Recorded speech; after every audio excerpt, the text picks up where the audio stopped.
All right, 3 o'clock on a Monday afternoon. Welcome aboard the post-game show alongside Terry Ford. I'm Jay Phillips. Appreciate you being with us. Lots to get to on the program today. We've got a big announcement down at Williams-Brice coming up. David Clonergan will join us later to discuss that, plus football camp. But we ready to go, Mr. Ford? Let's head down right now to Williams-Brice Stadium. Big announcement concerning the future of Carolina athletics. Family. My name's Steve Fink. I'm a Senior Associate Athletic Director for Communications here at the University of South Carolina. And again, it's my pleasure to welcome you to today's press conference. Run of the show today, first we'll hear from Athletic Director Jeremiah Donati. And then we will next hear from Roger Blanchard, who is the Executive Vice President and CCO of Blanchard Machinery. And then last but not least, Boyd Blanchard, the President and CEO of Blanchard Machinery. After that, we'll have an opportunity for some Q&A from the media. We'll also take some photos up here.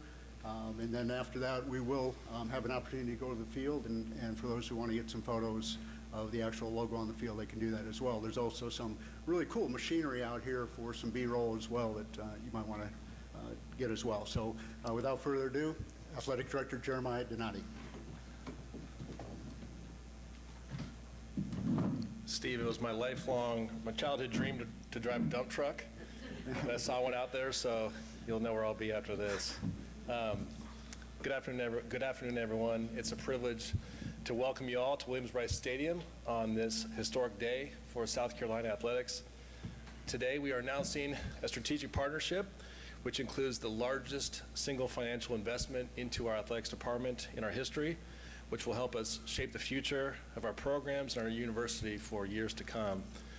This collaboration is between the University of South Carolina and the Blanchard family and Blanchard Machinery Company, a company whose roots run deep in the state and in the soil of South Carolina, and whose commitment to community, innovation, and leadership is truly best in class.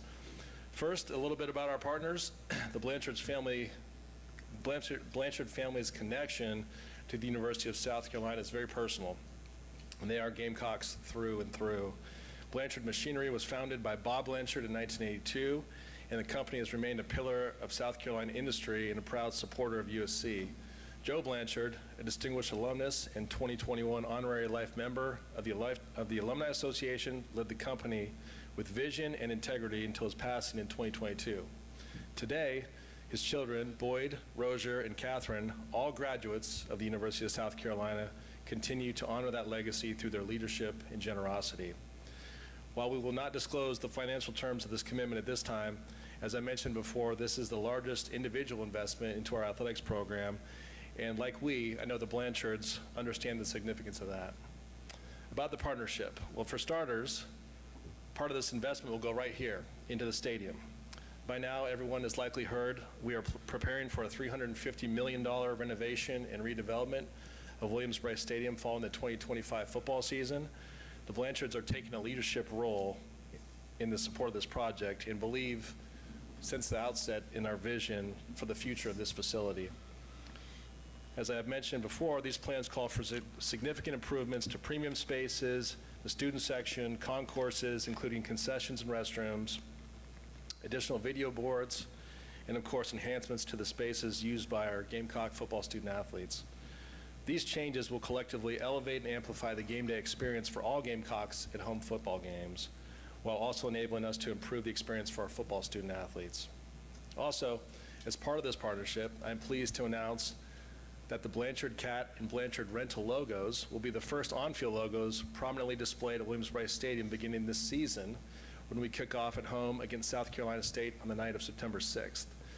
You will recall that the rules have recently changed, allowing for these sponsorships to happen, and so we are very proud the Blanchard family are leading the way here. I think it's worth noting that in selecting this on-the-field logo partner, we had options here, and we really wanted to partner with someone who fit us. So when you think about the Blanchards being homegrown in South Carolina, their corporate reputation, the family's emphasis on their own employees and their charitable efforts in the community, and the overall emphasis on family, these are values we share as well. Finally, this investment will directly support and positively impact every single Gamecock student athlete, not only through financial support, but through professional development, internships, and postgraduate employment opportunities in tandem with our Gamecock Student Athlete Development Program. These opportunities are something that both Boyd and Rozier, are passionate about, and something that is embedded into the culture of their business, and so we are thrilled to have this opportunity as a cornerstone of our partnership going forward. That's Gamecock Athletics Director Jeremiah Donati down at Williams-Brice Stadium. Again, just tuning in while Jeremiah was speaking, South Carolina and Blanchard Equipment today announcing a partnership with Carolina Athletics that will be the single largest gift ever in terms of financial amount to the University of South Carolina. Those terms not disclosed. But the word the athletics department is using is significant. And I will also tell you to stay tuned throughout the day, because coming up in about an hour, a little over an hour from now, Rozier Boyd, who was just mentioned, of Blanchard, Rozier Blanchard, his brother is Boyd. Rozier Blanchard will be joining us coming up and giving us more from his perspective. He went to Carolina, I think, about 15 years ago, give or take. But as Jeremiah said, the Blanchard family has been long connected to the University of South Carolina and to Carolina Athletics. And I think that last point there that we heard from Jeremiah, Terry, speaks to what they wanted. I imagine that there were probably a lot of corporate entities that at least had discussions with Carolina, because if for nothing else, I mean, you are, a noteworthy school in the Southeastern Conference. Yeah, there's some schools ahead of you. I don't think anybody around here is naive, but you still are going to have 4 home games a year in SEC play. You're going to have Clemson here this year. You're going to be noticed. You're South Carolina. But they wanted local. And yet at the same time, I think you've got to have local, and let me just be blunt, they can handle it. You're local with the pockets, bud. Yeah. You got to have deep pockets to do this stuff, right? You don't want a smiling picture of me on your sideline, right? Here's $20 and a Walmart gift card. Good luck. I'm pulling offense. for you. Here's your sweet deal from Cumulus Media, right? Right. So, yeah, I mean, you need deep pockets. Plus, you want this not to be, and we've seen this in naming rights for stadiums in professional sports, just looking to get that quick fix, and all of a sudden that company that signed a 25-year deal with you 3 years into it goes, by the way, we ain't got no more money. Or we just went bankrupt. Enron. Or this already. Why are there locks on the doors? I don't understand. Yeah, we're not even a real company. Right. All this is just make-believe. Man. Real quick aside, by the way. I don't know. I mean, just because you brought that up, but we were driving last year on a pretty long trip, and I listened to like a 2.5-hour podcast on the whole Enron thing. I wanted another 2.5 hours. It was so fascinating. Oh, it's like how they pulled that off. It was genius. It's like, I mean, I don't know if there's been a bigger scam. Yeah. In the history of the United States of America. And not to the level of that, because that had so many levels to it. Remember the guy that bought the New Jersey Devils and had no money? Right. You know, that guy was doing a shell game, but nothing like Enron. But Enron, man. I mean, they got all the way to building the Astros ballpark. It was named Enron Field, I mean, it was crazy. Anyway, but the Blanchards are not that. You can point to the Blanchards having a very long-standing, profitable, reputable business, and again, they're all alums of Carolina, and I think that meant a lot to what they wanted to do. And you want that. Look, in a perfect world, money's money, right? But in a perfect world, you can get somebody who has been in business for a long time, check the box. Yep, 40-something Somebody years. with deep pockets, check the box. Yep. And then added alums. Yeah. And that's another big box. Because I think that I know I say this a lot as someone who is an alum, and not everybody has to be, and it doesn't mean that you care more. Maybe you do care differently in the way some people might look at it. But I've often said the want to, just that want to matters a lot. There's plenty of places that'll just want to, again, as you said, Terry, they throw a logo out there, get their name on something, and sure, and then a year later they go on to something else. But that want to, I think, is crucial. And I know there's a few details. Again, Rozier Blanchard is going to join us coming up in a little bit. But some of this has already been reported by our good friend David Cloninger. He'll join us in the 5 o'clock hour with more of his take on this deal. But this will offer Blanchard and Carolina a look in, I believe, after 4 of the 5 years have taken place. So I guess probably my words here, and I'll be careful, probably for Blanchard, it's sort of a right of first refusal.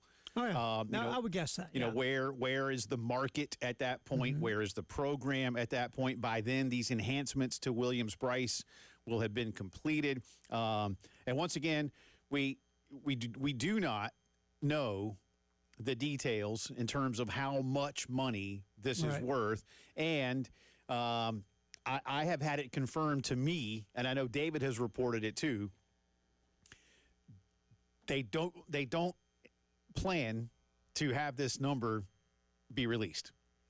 And from what I understand, part of that, I suppose, is strategic in the sense of, my words here again, maybe kind of holding your cards close. Yeah, you to don't the want vest. everybody. It's sort of like the NIL deals. Yeah. You keep that close to the vest. You don't want it getting out for, I guess, competitive reasons, and Yeah. you don't want this number getting out for competitive reasons in the business world. Right. So, again, significant and largest gift ever. So, and I quite honestly, off the top of my head, I don't know what the other largest gift ever was, but I suppose you can go find that out, and then you can say it's more than that. It's more than that one. There you go. And look, man, this is the world we live in now.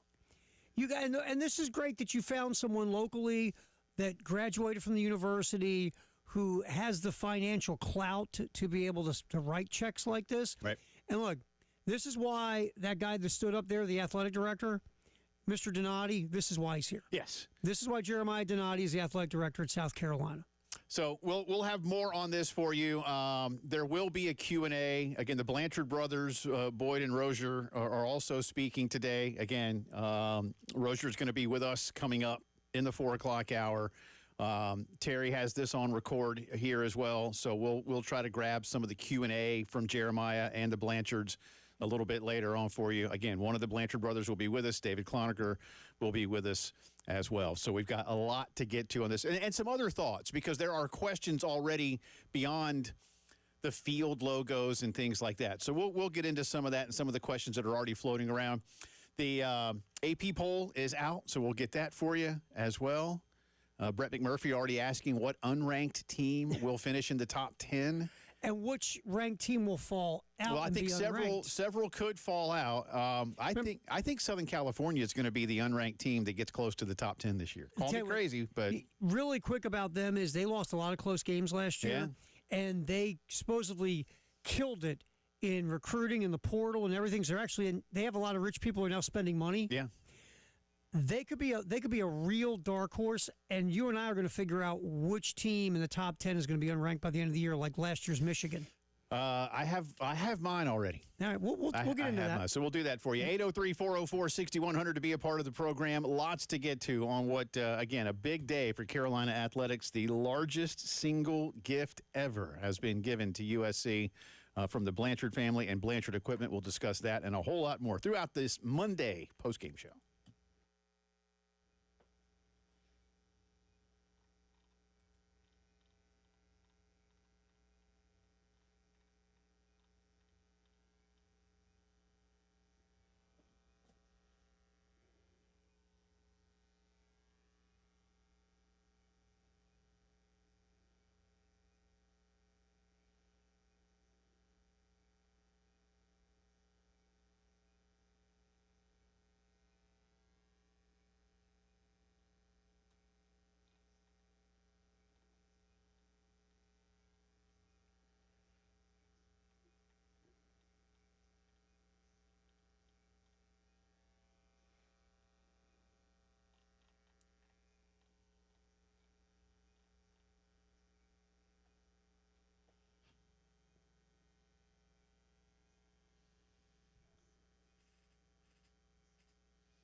All right, so it's been raining a lot across the Midlands of South Carolina of late, and maybe if you are the home landscaper like I am, you have been given a bit of a reprieve.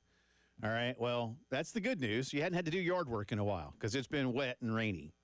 The bad news is there's going to come a time here real soon when you got a lot of yard work to go do. So make sure you're ready for it. Make sure your equipment is ready for it with the latest from Cato's Power Equipment. Has it been a while since you've had your lawnmower serviced or those blades sharpened? Service department can get you in and out. Time for something new, maybe something battery powered, a lot easier to take care of? Cato's Power Equipment. How about edgers and trimmers to keep everything looking extra sharp? They can do that for you too. You need your hedge trimmers, pole saws, chainsaws. The latest is there. Listen, coming to the fall doesn't mean it's time to stop doing yard work. Whether you do it for yourself, you do it for a living. See my great friends Ben, Matt, and the whole crew at Cato's Power Equipment, 4012 West Beltline Boulevard, catospowerequipment.com.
Nineteen minutes after 3 o'clock here on a Monday afternoon. Welcome back into the postgame show. Jay Phillips and Terry Ford with you. Just heard from Jeremiah Donati, a Q&A going on right now at a press conference down at Williams-Brice. Also, the Blanchard brothers, Boyd and Rozier, who will be with us. Rozier will be with us coming up in about an hour's time. David Cloninger is down there. He first had this story about an hour ago. On some of the details. Again, the financial disclosure not being made, which I think that's a strategic business decision. Ultimately, do numbers begin to leak out? I don't know. It might. Before it's all said and that's done. the way of the world. You know how this goes. More people know, what happens. Yeah, it'll get there. So again, we've seen a mock-up of the Blanchard logo that will be on the playing surface at Williams-Brice. David and I were talking about it, Terry, and if you can remember differently, say so. But we believe Carolina will be the second school to have an on-field logo. Vanderbilt had one last year. Yeah, Vanderbilt had one. But I don't know if anybody else has done this yet. I don't – like the Kroger logo isn't on Kentucky's field. No. Which is interesting because, Kroger has the naming rights to the field, but it's not on the field. But it's not on the field. No. And obviously the Tyson folk have done a lot with Arkansas, but I don't know that the Tyson logo is yet. It wasn't last year. I don't know if it will be this season or not. But look, and David put this in his piece. I understand that there are a lot of college sports fans. I'm not even going to just say Gamecock fans, but we're talking about Williams-Brice today. But this could go to the larger, group of college football fans that don't want this commercialization. Yeah, I get it. And I'm not here to chastise anybody for how they feel, but I will say this, and I'll be blunt about this too. It's here. And it's not going away. You're not stopping this, and you can't go back. Look, we all hanker for something in the old days for ourselves, right? Yeah. Whether it's man, I miss the Flintstones, whatever it is, right, Jay? We all are hankering for something, and I know there are people that hanker for the quote unquote wink wink good old days when college sports was pure, even though it never was. Right. But it's not. Look, it's never going to go back to that. And there's nothing you can do. You can want all day. You can wish, like my dad would say, wish in one hand, spit in the other, see which one fills up first. This is the world we live in. It's only going forward, and you need money. Rev share is not going away, Jay. Not at least not right now. But you're always going to be paying these players in some way, shape, or form in college athletics now. And you've got to, you as a business, and remember, these are businesses, bro. They have got to generate revenue. They do, and listen, again, as someone who has grown up here, I say this with the firsthand knowledge of where the University of South Carolina's place is in the larger context of the Southeastern Conference, and it is not at the top. And I don't say that as a slam. Now you've invited Texas into the league. Mm-hmm. A&M's been here for over a decade. Mm-hmm. They got more money than everybody else in the league. LSU's doing just fine, thank you. And they look at those two Texas schools and go, dang. Right. All right. University of Florida is a huge institution with plenty of alums. The money Tennessee makes. Well, Georgia, yeah, these big states. But Carolina, has to really even look up at Tennessee, who also doesn't have an in-state rival like South Carolina does that siphons off a lot of money. And there's only so much to go around. Carolina has to do things like this, maybe before some other schools in the league are going to. You have to flip every rock to pull as much money as you can to be able to look. The SEC is a financial arms race. It just is. And either you are in the fast lane fighting with the other big dogs as hard as you can, or you know what you are? They're wiping their feet on you. Yeah. That's just the reality of this. Look, I understand. I do. You're looking around, shaking your head, seeing logos everywhere. I mean, in professional sports, it can be distasteful at times seeing some of that stuff you see with the commercialization of even that. But guess what? It's big business, and you just have to keep up with the folks that are churning out money. And if not, you're going to lose, Jay. Right. You look at the schools that don't have the money. They're at the bottom, and that's just the way this is. And you don't want to be. Let's use a couple of and I've often said, RIP Pac-12 didn't have to happen, shouldn't have happened. But look at Washington State and Oregon State; they're about to go from 40 million-ish a year to less than half that. And guess where they're going from? They're going from power league to where? They'll have the name, but it's not a power league anymore. No, sir. And that's unfortunate, but that's a reality that you don't want to be part of. And you mentioned, logos. The NBA is doing it now. Major League Baseball is doing it now. I think soon enough, the NFL is likely to go to some form of a patch on a sleeve, a helmet sticker.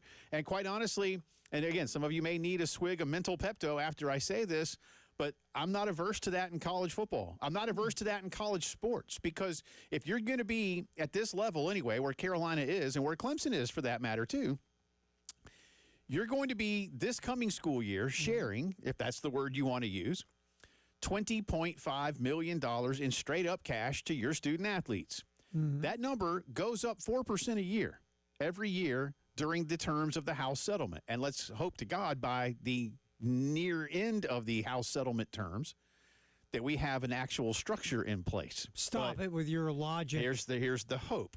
But until then, Terry, we don't. And this is the reality that we live in. Right. And so if you need to put a patch on a sleeve, do it. or if that patch is a patch that is negotiated for certain players individually and for the rest of the team as a collective, so be it. If there's a small, and I don't want a bunch of them, one is good, but if you have to have a helmet sticker and it's sponsored and it's back there, and Do that's new revenue for your school, whoever you are, I think these are things you have to look at. If you're fortunate enough to be Texas and you don't, quote, need these things, so be it. But I'm here to say right now, University of South Carolina, it will never be able to compete with Texas or Texas A&M when it comes to the finances. You have got to think outside the box, and you've got to, like we call it in our business, NASCAR it up, man. Yeah. You got to NASCAR it up. And nobody wants, and I know you say that as a feeling. I mean, look, I do not want to see, a NASCAR racing suit as part of, I don't want Lenore Sellers out there with 14 different patches on his pants. I'll tell you what. The Kreger Mag, the Kreger Mag Mifflin Goodyear brake line. I mean, basically what the point is, you need to be able to, even, my God, the scoreboard gets a sponsor. Sure. The first quarter is sponsored by someone on the scoreboard. The halftime shows. That's what I'm saying. You NASCAR this thing we joked up. about it. We joked about this last year, but I think about our great friend Shake and Dave Aiken. Instead of it's another Carolina first, it's another Bojangles first down. Exactly. Have you seen that commercial where kids? They change the name of the kid to a business. Yeah. So the kid can afford college. Yeah. I mean, we laugh It's about funny. it. But you and I won't include you. I'm going, can I change my kid's name to get paid for my Hey, two I'll youngest? sponsor one of them. My two youngest can get sponsored. I ain't worried about At it. least, and nothing else, I'm a capitalist. Call me. Same What you here. got? Let's talk. What's the offer? I just think that that's where you're going because you have to. You have no choice. Look, we have a video stream. At some point, there is going to be product placement. I mean, Jay's going to be wearing a hat from some business. Whatever. Jay's going to have face paint from some business. NASCAR stuff on. If you're watching right now, what do you want me to wear? Exactly. Because I'll tell you this right now. Ralph Lauren didn't pay me. No, and you know what? I paid him to wear this shirt today. Jay will. If you want to pay Jay to wear a shirt, Jay's a capitalist. But that's our point. You've got to do it now. That's how you have to look at every revenue stream. And yes, you're right. We're joking about a lot of this. You don't want to go to a point where it's hokey or whatever. But you do have to look at all the different streams of possible revenue for South Carolina to keep up with the big dogs. Yes. You just have to do that. And again, it's not a slam. No. If you're like me, I mean, it doesn't matter, Terry. You've been here 4 years now. It doesn't matter. You know Carolina's place. And look, Carolina athletics is doing very well. No, I'm not going to sit they're here not and the say, bottom, hey, no. they're in real trouble. No, it's not trouble. But do you want to compete with the people that you know have more than you? Then you've got to find new ways. And again, this field logo is a start with Blanchard and the things that they will do in terms of helping Carolina offset the costs of improving Williams-Brice, which is, may I say, too, long overdue. Think of the money you can generate from that stadium. I mean, you alone. have to, and Carolina's way behind. Yeah. Way behind. I mean, when people are saying you're behind Vandy in luxury suites, That's not good. that's not, man. It's not. But a patch on the sleeve next, maybe. None of that was announced today. I don't want to sit here and break news that didn't happen. I'm just saying what might be next. For now, they're saying no patches, no helmet stickers yet. But I'm just saying I'm not personally averse to that, and it may be where you have to go. We'll get some of y'all's reaction to this. Lots more to do as the postgame show rolls on.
3:34 here on a Monday. Welcome back into the postgame show. Jay Phillips, Terry Ford with you. Just tuning in. Big announcement at the top of the hour with Jeremiah Donati and the Blanchard brothers, Boyd and Rozier, University of South Carolina, and Blanchard Equipment entering into a 5-year partnership that will see the largest ever single gift be given to the university when it comes to athletics, financial gift, that is, of course. Again, a 5-year deal.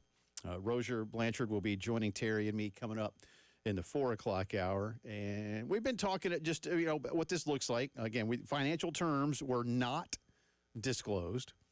So we don't know. And from what we understand, there is no plan to disclose how much this deal is worth. Again, a strategic decision, as we've been told. But nevertheless, what might this lead to? And again, I don't want to use the verb again here, I don't want to be misleading anyone when I say things like, patches on sleeves or helmet stickers. Nothing of that nature was announced today, nor do I know that it will ever be announced for Carolina or for any other school. By the way, our buddy John hit us. Thank you, John. You are right. Neyland Stadium. Last year on the field, Pilot logo. Pilot logo, Yeah. Neyland? Yeah. Okay. So I forgot about that one. Yep. Truck Stop Thank Jimmy. you. Thank you. Yeah. He's got. I'm telling you, I can't believe that Truck Stop Jimmy hasn't put like a Flying J hat On the the helmet. Browns logo. Yeah. The little elf guy Uh-huh. instead of his little elf hat. Mhm. He put on a Flying, J. Yeah. Or how about Trucker hat. the Flying J guys being taken out in cuffs? Put that emblem up. No, don't do that. You don't think that'd be classy? No, that's not as good. You don't think it'd be good? That's not as good. But the point is, new revenue streams are imperative. Yeah, you have They to. just are. And again, I wouldn't be averse to it on the basketball uniform, the way the NBA is doing it. Wouldn't be averse to a patch on the baseball uniform, softball uniform, on the batters' helmets. I got no problem with that. Well- Again, I don't want it to be gaudy any more than anybody else wants anything to be gaudy. But I also want, I rarely do this, but I will. I want to see that Carolina is able to financially keep up with a Texas or an LSU or an A&M. Because you have to now. I mean, let's just look at football really quick. You're sitting here at South Carolina. You're top 15 in both polls coming into the year, which puts you on the cusp of the fight for a college football playoff spot, right? Where you were last year. You and I went over the star system ratings. South Carolina's on the cusp of being over 50%, which means you're a national title contender, right? We see all these. You have a quarterback that could be sitting in New York as a Heisman Trophy finalist and a top 10 pick in the NFL draft. You got an edge pass rusher who probably hear his name in the top 10 if he continues to get better. Yep. You got a lot of really good stuff going your way. You know what can stop you, Jay? Lack of money. Yeah. That's the world And that's we live in. again, and I know for some it's like, well, then that's what's wrong. I don't disagree. Right. But it doesn't change it. And this isn't going to be, well, let's just roll it back. Because again, and I'm not going to beat this drum, but you can't roll it back because you've already been shown that if you roll it back to what it was, it's against the laws of the United States of America. Yes. You can't do it. Do it. So that's just where And you things can't sit around hoping Congress will bail you out with an antitrust exemption. Yeah. And if they do one day, okay. Okay, whatever. But guess what? They haven't yet, and they're a long way from And it. there are people at sitting this in point. that Congress that their goal is to never let that happen. Right. Just going to say. Right. And again, we got a lot more things for Congress to do in my Yes, that are more important, Jay. in my personal opinion. I've said this before. If my congressman got up and said, "I'm running on the platform of giving college athletics an exemption," I'm not voting for you. Yeah, who else is running? That's right. Give me anybody. And I'll say this too, and I know it's not an apples to apples comparison, but I've been doing this long enough. I remember when people, oh gosh, 07, 08, we're not at all happy with Eric Hyman and the Yes campaign, which saw the need for South Carolina athletics to significantly upgrade their financial status. And that included, placing certain basics onto Gamecock Club membership and where you were going to sit at Williams-Brice, where you were going to sit at CLA, and a tiered system that was put in place once the new baseball stadium was built. So, and I said back then, Terry, and I meant it, you can't have SEC success at Conference USA prices. It's just there's and people back then, and I'm not taking anybody to task. I'm just trying to be, again, blunt with the reality. But I remember people back then, well, what if they I was like, there is no what if. Either you are a day-to-day player in the Southeastern Conference or you're not. It's that simple. There's no gray area. There's just not. No. And would I like it to be? Sure. Oh, wow, this is why we shouldn't have ever left the ACC. I was like, dude, Nixon was still president. Let me tell you what, man. I had a guy call and say that. Well, this is why we should have never left the ACC. Not to be mean, look at the SEC, look at the ACC right now. Well, and when that guy called, it was 36 years. And I was like, dude. I'm going to tell you, man. A long time ago. I lived that from where I'm from. There are a lot of Maryland fans that hate the Big Ten. You know what I like about the Big Ten? The money. The checks. Yeah. I mean, if Maryland doesn't go to the Big Ten, they're broke and they get rid of sports because of mismanagement. You got to go with the money. I mean, South Carolina, thank the conference gods you landed in the SEC. Yeah. Because the more I reflect on it, Terry, because I was in college. I was a sophomore in college. And the more I reflect on it, the more I am like, from a Gamecock perspective. Mm-hmm. All right, I won't say birth of my children and all that kind of, right. But from a Gamecock perspective, one of the greatest days was when King Dixon and interim president Arthur Smith were on the turnstile at Williams-Brice.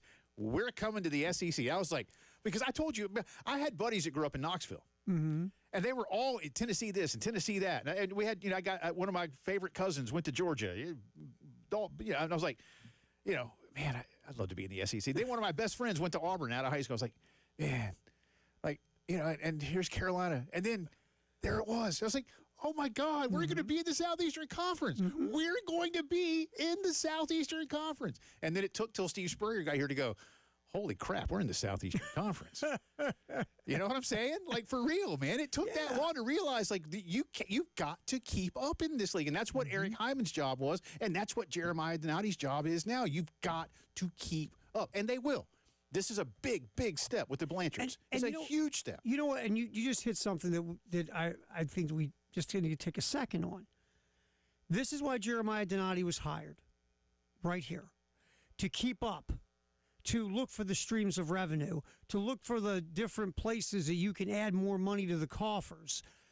This is why this guy is here. Look, Ray Tanner did good. Ray Tanner did things that people didn't think was so good at times.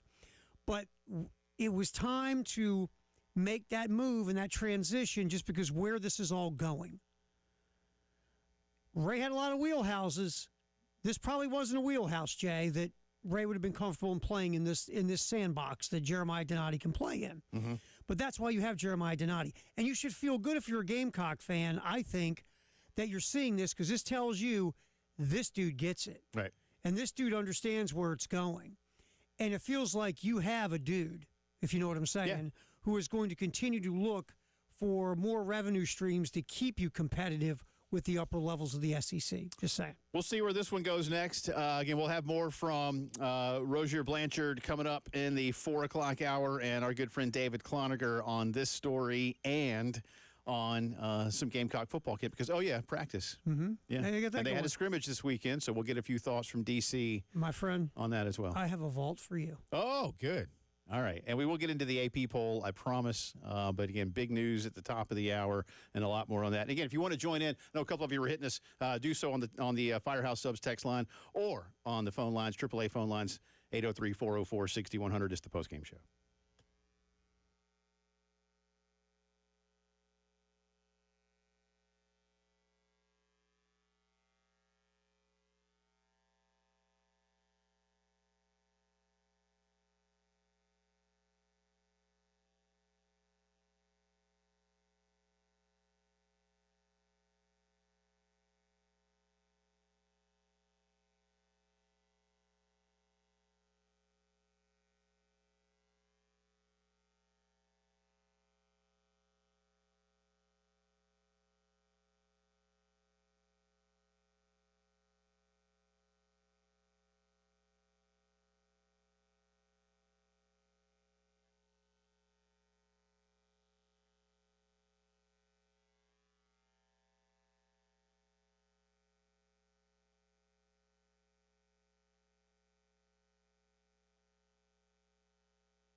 All right, welcome back in. 12 minutes in front of 4 o'clock here on a Monday afternoon. Jay and Terry with you. Hadn't even got into Ford's vacation yet, but at least he didn't get arrested, so we know he's back. What's your great line? Not that you know of. Well, that's true. I don't know that you didn't get arrested, but you are here, so Yeah. that's a positive. Charles wants to weigh in on the news of the hour. South Carolina's big financial announcement with the athletics department and Blanchard Equipment. Hey, Charles, how you doing, bud? Yeah, Charles. Hey, can you hear me? Yes, sir. We got you. my What's up? man. So sorry, I was going through a bad spot right there. I'm coming into you around Connecticut, maybe New York State. I can't remember where I'm at right now on this long drive back to South Carolina. All right. Jay, this is Charles, the guy you ran into randomly at Mr. Bunky's. But anyways, Okay. just to make the connection. A couple of quick points. I'll try to be respectful of y'all's time. I know you got a lot of stuff to get to. On those that are trying to take a purist approach to logos and all those kind of things, two quick points on that before I get to my last point I'd like to mention to y'all. First off, a lot of us have played Little League Baseball or anything like that. All those jerseys I ever had some company's name on the front. That's right. Now, granted, that's how they actually bought the uniforms. You can say, oh, well, our programs at university are already getting a bunch. It's still basically the same thing. And so the second point is maybe these same people that are upset by it are the same people who didn't like naming our new basketball arena Colonial Life Arena. This is not new. So I think it's a great thing, which leads me to my third point about the fact that I agree with y'all that they are strategically keeping the financials close to the vest. I would not be surprised, and I hope they did this, that they included basically incentives in the contract, meaning they can't disclose the actual financials because they have certain risers in the contract, such as if the new expansion project of what they're trying to do, like the artillery at Braves Stadium. I know I'm not saying that correctly because I know that's been alluded to, but basically, if things take off, if this, then that. If this, then maybe Blanchard is like legally obligated to contribute more. You know, they basically have a mutually beneficial series of risers in the contract that makes it impossible to actually disclose the numbers today. Well, So that's a good, but I think, yeah, strategically, this is what they've decided. point. Good phone call, Charles. thanks, Thank you, Charles. buddy. Safe travels. Thanks for listening to us, even up there in the Northeast while you're traveling. Yeah, listen, like I say, I'm not here to tell anybody how to feel, and I'm not, but I'm also not here to debate it, only in the sense that it doesn't, and again, I don't mean to sound callous. I truly do not. It doesn't matter if you like it or not. It's just, this is where we are. I don't think anybody likes it or would want this to have been the case, but we're here. And we're here because of a systemic failure of NCAA leadership over about a 20 or 30 year If you period. want to get mad at someone, get mad at the powers that be that truly run the NCAA. Well, listen, That's where whether it's we at. want to go to the Ed O'Bannon case of the mid-aughts, or we want to go all the way back to Oklahoma and Georgia suing and winning, okay? Both huge federal cases that the NCAA got slapped around on, in addition to the others like the Alston case, which again was the 9-0 defeat that had to do with student fees and some other things that schools could pay while kids were in school. And the NCAA say, well, you can't pay for that. It's like, well, you can't tell a school what they can and can't pay for. Right. Who are you to do that? You're not a lawmaking body. You're the NCAA. Again, if you would have been proactive and got ahead of the game, you would be in a much better place than you are now. But they didn't, and here we are. So, all right. But thank you, Charles. And listen, what happens next at Carolina, at Clemson, at Georgia, at Tennessee, wherever, I don't know. But this will be the wave. Yep, absolutely. Yeah. All right. What do you got Great for me, vault, sir? man. The vault. This day in 1991, some dude named John Daly won the PGA Championship. Oh, wow. Last ninth and final alternate. Right. Do you remember who I had to drop out? If you don't, dude, it's No, I don't, but who was it? Nick Price. His Nick? wife got Okay. pregnant. Okay. So Nick Price I was going to say, I know it was a major winner. I just couldn't remember who it was. Nick Price had to drop out. Right. And so John Daly was the last guy to get in, won the PGA Championship. What was that, 4 years later, won the British When he won the British, that really solidified him because then you get your second one. Like he was not just that flash in the pan, country boy that won up in Indiana. Yeah, he actually pocketed a second major. So the thing with Daly, there's two things with Daly. Some of the incidents that happened during tournaments, I forgot about this one. There was a professional golfer named Jeff Roth. Daly, during a 1994 tournament, he hit several shots into a group of players in front of him on the 14th hole of the final round.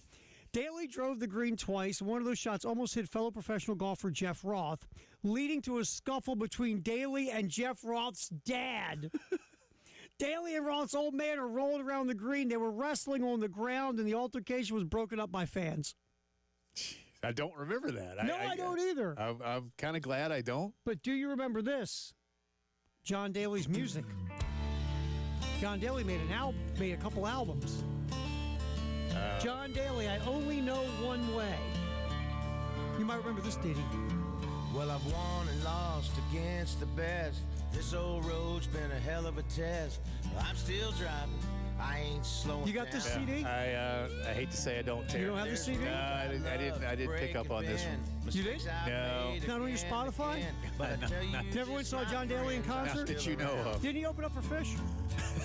I hit it hard, man. So far, man. Oh, this is... Oh, my God. You're going to be okay? Oh, my God. That was awful. Wow. I think my ears are bleeding. Dang. Well, but the PGA thing was cool. So there's that. Hour 2 is coming up. Oh, man.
All right, it's 4 o'clock on this Monday. Welcome back in. Post-game show rolling on inside the Herndon Chevy Studios in downtown Columbia, along with Terry Ford. I'm Jay Phillips. Appreciate you being with us. Coming up here in about 15 minutes, Rozier Blanchard, one of the Blanchard brothers that runs Blanchard Equipment, will be with us as we discuss more of the big announcement earlier today between Carolina Athletics and the Blanchard family and their company, the single largest gift ever to USC Athletics. It'll be a 5-year partnership with an opportunity for both parties to extend it for a further 5 years if everybody likes things as they are. Blanchard will be heavily involved in the enhancements and improvements around Williams-Brice Stadium, which are scheduled to be completed before the 27 season. So we'll talk to Rozier coming up about that and, well, what it means for the Blanchard family, all proud alums of USC, to be now partnered up with Carolina. How was your vacation, by the way? Sitting by a pool, Okay. you know, hanging out, being able to use jet ski. Oh, that's fun. Well, You didn't break anything, did you? I threw my kid in front of me. Broke my fall. That was cool. We stayed at this cool little resort right See, the outside thing of is, I Cambridge, believe Maryland. you. That's what's You know, that's what's bad. I believe I you. have multiple children. I've moved the family tree along. I can sacrifice one if I need to for myself. Now you have 2 and 2, right? That's what you. Yeah, I got 2 older, 2 younger. Yeah. Yeah. Well, but you got two boys, 2 girls. No, I got 1 girl, 3 boys. Okay, sorry. I was. Why did I think you had? Okay, never mind. Now again, the no, one I'm boy thinking could of be a somebody. girl now. I don't judge. Jay. No, I don't I'm know what's thinking. going I'm on. thinking of somebody. Yeah, never but, mind. yeah, But I know, like me, you have 4. But I was thinking you had 2 and 2. Yeah, but, my so my you got second youngest. you my got daughter. boys that are expendable. Yeah, well, absolutely. Again, the trees. You know, I've put boys on the tree. Now it's their turn to go do the their next step. Yeah. So I'm good with one. If I gotta throw one out there for the good of my cause, I will. Well, whatever no, it takes. Yeah, you know how it goes. Now it was a really cool little place there. It's right around Cambridge, Maryland. It's like a little resort thing, and it was fun, man. It was a good time. I'll tell you something. No, I gotta say, I gotta get a song to tell you a story later. Okay. I got a good story. Okay. I was coming back. We went to Eastern Shore for like 3 days. We went to Richmond for 2 days. So, my girlfriend loves Frida, the Mexican artist. Help me. The last name begins with a K. Yeah, you got me on. You know what I'm talking about. Well, anyway, she loves her. There was an exhibit in Richmond. I know who you're talking about. Yeah. I can't think of And it. so we went there for that because I'm a museum guy. You know Sure. me. When you see me, you think fine culture. And so we went and did that. And we were coming back from Richmond, and we stopped at a Sheets. And I've got a story I'll tell you. Oh, but I got to okay. have a song Sheets. because the song makes the story. Got it. But I got music right here, right now. But no, we had a lot of fun. That's good. It was good times. Well, speaking of music, if you were just tuned in, you missed it, and be thankful. But I did not even know that John Daly, yes, that John Daly, had recorded a country album back in the 90s. I guess that was the 90s? I don't know. I think, well, all I know is this. In case you did miss it, No. here's a little Jeez. ditty called Blue Collar Golfer. No. Well, while we're listening to this, not on purpose. Here it He's comes. a blue-collar golfer Oh, my God. from a blue-collar town. Wow. You know, there's a producer on the other side of the glass Oh, he going, got paid. yeah, John. He got paid. Yeah, John. He got- Sounds great, Johnny. He got paid. Brad Muller asked, our good friend Brad Muller, to me, would you rather listen to a song by John Daly or Rick Springfield? The rocker. Brad, all day long. Okay, you rather hear John Daly? I would listen to Rick Springfield. This is terrible. Wait a minute. All right, here's John Daly. Uh-huh. In his young life, played all day, damn near to the night. He's a blue-collar All right, that's enough. All right, so Seriously. we got that. Wait a minute. Wait a minute. That is just, again, that's Chinese water torture. For your ears. Wow. Wow. That is bad. Yeah. All day. All day. And I don't like this song, but this is so much better. Oh, I've got that now recorded. Are you saying Rick Springfield, the rocker, is better than John Daly? I am.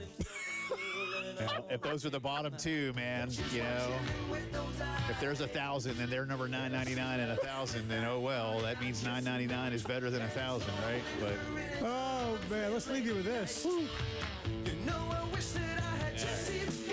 let's It's Thank you, Brad Muller. Yeah, thank you, Brad. That's a fine question. So you don't want to And use one John... that needed real research, and I hope that provided it right there. I mean, I was planning on using, cuts from John Daly's album as rejoinders the rest of the day. If you do, I'm walking out on this show. I'm walking out, man. I am. I'll be like I am. I will walk out. I don't think I've ever seen you so That's uncomfortable awful. listening to us. That was awful. Seriously, that is terrible. All right, I'm watching that producer sitting there on the other side of the glass. Yeah, John, that's good. Oh, I know. Oh, man. John, that's good, man. He's like, all right, I'm getting paid. John, you nailed it. I'm getting paid. Yeah, you nailed it, John. I'm getting paid. This is my job. John. I'm paid to be here. John, what blue-collar golfer? I love it, John. This is a great idea. Wow. The Associated Press top 25 preseason college football poll is out, and it was tighter than the coaches poll. Texas is the number one team in the country, 25 first-place votes. But unlike the coaches poll, the writers and the media have Penn State at number 2, the Nittany Lions with 23 first-place votes. So very close. In fact, only 5 points separate the two schools. 1,552 points for Texas, 1,547 for Penn State. Ohio State is third with 11 first-place votes. Clemson is fourth. Tigers get 4 first-place votes. Georgia fifth, just 1 first-place vote for the Bulldogs. Notre Dame 6, no first place. Oregon is 7th. The Ducks did get a first-place vote. And then the rest of the top 10, Alabama, LSU, and Miami. So, Terry Ford, it's the exact same schools as the coaches poll, and 7 through 10 are the same, and Texas is number 1, but it's that 2, 3, 4, 5, and 6 that are a little bit different in the AP poll. We'll come back around to that in a second. Arizona State is 11, Illinois is 12, South Carolina is 13, Michigan is 14. Again, those mirror the coaches poll. Then we get some differences. Florida is 15th in the AP. Then SMU is 16. K-State 17. Oklahoma 18. A&M 19. And Indiana number 20. Oklahoma unranked in the coaches poll. The final 5 in the AP poll, Mississippi, Iowa State, Texas Tech, Tennessee at 24, and Boise State. So Oklahoma replaces BYU in the poll. Other than that, 24 of the 25 schools are the same. So that, and again, the order a little bit different, Terry, but so basically all the same schools in there. Again, Oklahoma in, BYU out of the AP poll. But Texas, number 1. But now people are all mad because it looked like we were going to get a 1-2 matchup. But since most media or most networks, rather, use the AP poll until the CFP poll comes out, we'll have a 1 versus 3 when Ohio State and Texas meet. I find it interesting that the writers put Penn State at number 2 and the coaches put Penn State at number 3. Yeah. Again, I brought it up to you. If I would have taken the name of the team off of it, and I would have said, Jay, there's a team in college football with a returning starting quarterback who had a heck of a year under a new offensive coordinator, opened up the offense. Both their running backs are coming back. They improved their wide receiver room. Their offensive line is solid, and their defense is really good. And they added a high-level defensive coordinator. What would you say about that team? I'd say they can be pretty good. You would have them preseason number 1 and number 2. Yeah. The coaches put Penn State at 3, and they put Ohio State with a lot more question marks ahead of Penn State. Now, maybe that's recency because they won a national championship. I think it's more of coaches give that side eye to James Franklin because big game James don't win big games. Well, because and while you were gone, Elijah and I discussed that very thing, and I know you and I have discussed some of Penn State's shortcomings as well. I just think when Penn State and they have had this opportunity when they've got somebody on the ropes, James Franklin doesn't seem to go for the final couple of blows. He just like, all right, let's hold on here, and everything's going to be okay. And then it's not. Whereas in Ohio State, at least a lot of those later Nick Saban teams at Bama, Kirby's teams, they'll go for the kill shot. We have to, and you have to. And I just think there's a lot of times when James Franklin coaches not to lose, and at some point you've got to knock somebody out. You brought up a good point. You and I were just yipping about it one day off the air. Penn State also in the skill positions, especially wide receiver, and a lot of times at quarterback, they just don't compare. I mean, they send a lot of defensive guys to the NFL, tailbacks, some offensive linemen. They don't have that different. They haven't had that game changer. That Julio Jones, Jeremiah Smith. Now Ryan Williams down at Bama. Even in my personal opinion, I'm not sure they've had an Alshon Jeffrey type. No. I mean, they got to have somebody that when it's late, or like Sidney Rice, those kind of guys. Tet McMillan out at Arizona, who's now a Carolina Panther, who the I kid like Smith a lot. At Ohio State. Yeah, so say Jeremiah Smith right now. I mean, these are just, and it may only be one or two plays a game. But if that's the one or two plays a game that decides the game, or at least allows something else to happen because of how the defense has to account for them, that's it. And Penn State just hasn't had that guy. And, also I wonder how much of the lack of consistent explosion against real big opponents that Penn State's had a problem with on the offensive side of the ball, how much of that is Franklin hovering around the offense? Now, he's got Andy Kay, who did a hell of a job at Kansas and last year seemed to open up the Penn State offense more. If Franklin can get out of the way and let this guy do his thing, I still have the question mark like you. Who's that dude? Who is that dude that is just better than your dudes who's going to make a play? And I think that's a big problem. I think one of the things you nailed that to me when we were talking, because I started thinking about it, going, no, when's the last time Penn State had a wide receiver taken in the top 10 in the NFL draft or top 15 in the NFL draft? When's the last time you saw a Penn State quarterback really highly thought of? I mean, Drew Aller is this year, but when's the last time we saw a Penn State quarterback looked at as a true difference maker at that position? Kerry Collins. I was thinking the same thing. That was darn near 30 years ago. I had hair, dude. I mean, so to go back to it, I think you hit one of the biggest reasons is they just haven't had, at the end of the day, when you need guys to be better than the other team's guys, they haven't had those. Yeah. And I think that's been a big problem. This year, they don't have that wide receiver still like Jeremiah Smith or anybody of that ilk. I don't think so. And again, like you said, I think part of it is just James Franklin late in games. I don't want to put the ball he's risk averse, and there's nothing wrong with that per se. Some situations call for it, but there are times when you've got to go for it, and he's whatever it might be. I mean, I'm not just saying like you got to go for 4th and 12. I don't mean that, but hey, he just wants to run the clock out. All right, well, no, maybe you need to hit that downfield shot and really just demoralize somebody. Look how much Saban changed. Yeah.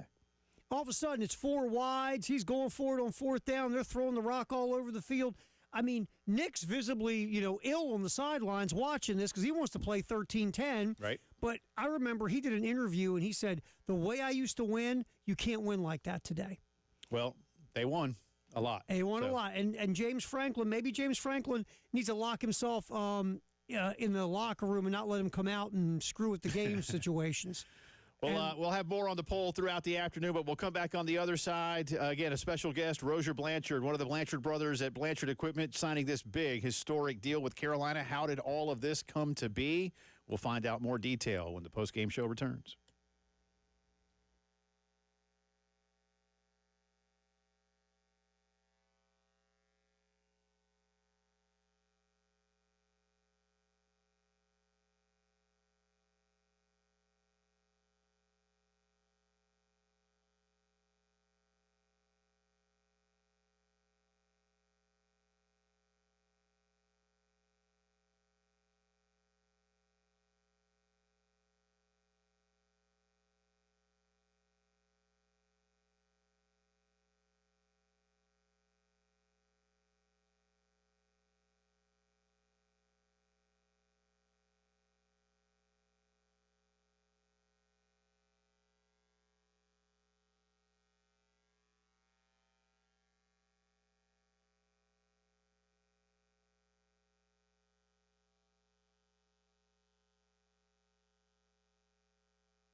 18 minutes after 4 o'clock here on this Monday. Welcome back in. Jay and Terry with you. David Cloninger coming up in a bit, plus our drive around the SEC, Gamecock Notebook, and more. And speaking of the Gamecocks, big announcement earlier today down at Williams-Brice with Jeremiah Donati, the AD, and the Blanchard brothers, Boyd and Rozier, joining him as an historic announcement was made, the largest single gift to USC athletics from the Blanchard family and from their company. And Rozier joins us right now to give us more. Appreciate you being with us on what's obviously a busy day for you and the family. Congratulations on this, and good to have you on. How you doing? Jay, really appreciate it. Doing great. I find myself just having to pinch myself because this doesn't feel real, and it's just an incredibly proud and exciting time for our family and company to create a lasting partnership with this great university and help be one of the driving forces to change and tackling the new frontier in front of us. Look, you could probably go a long time here, but in a nutshell version, kind of take us through how your family and Jeremiah Donati and his staff got all this together to make it work.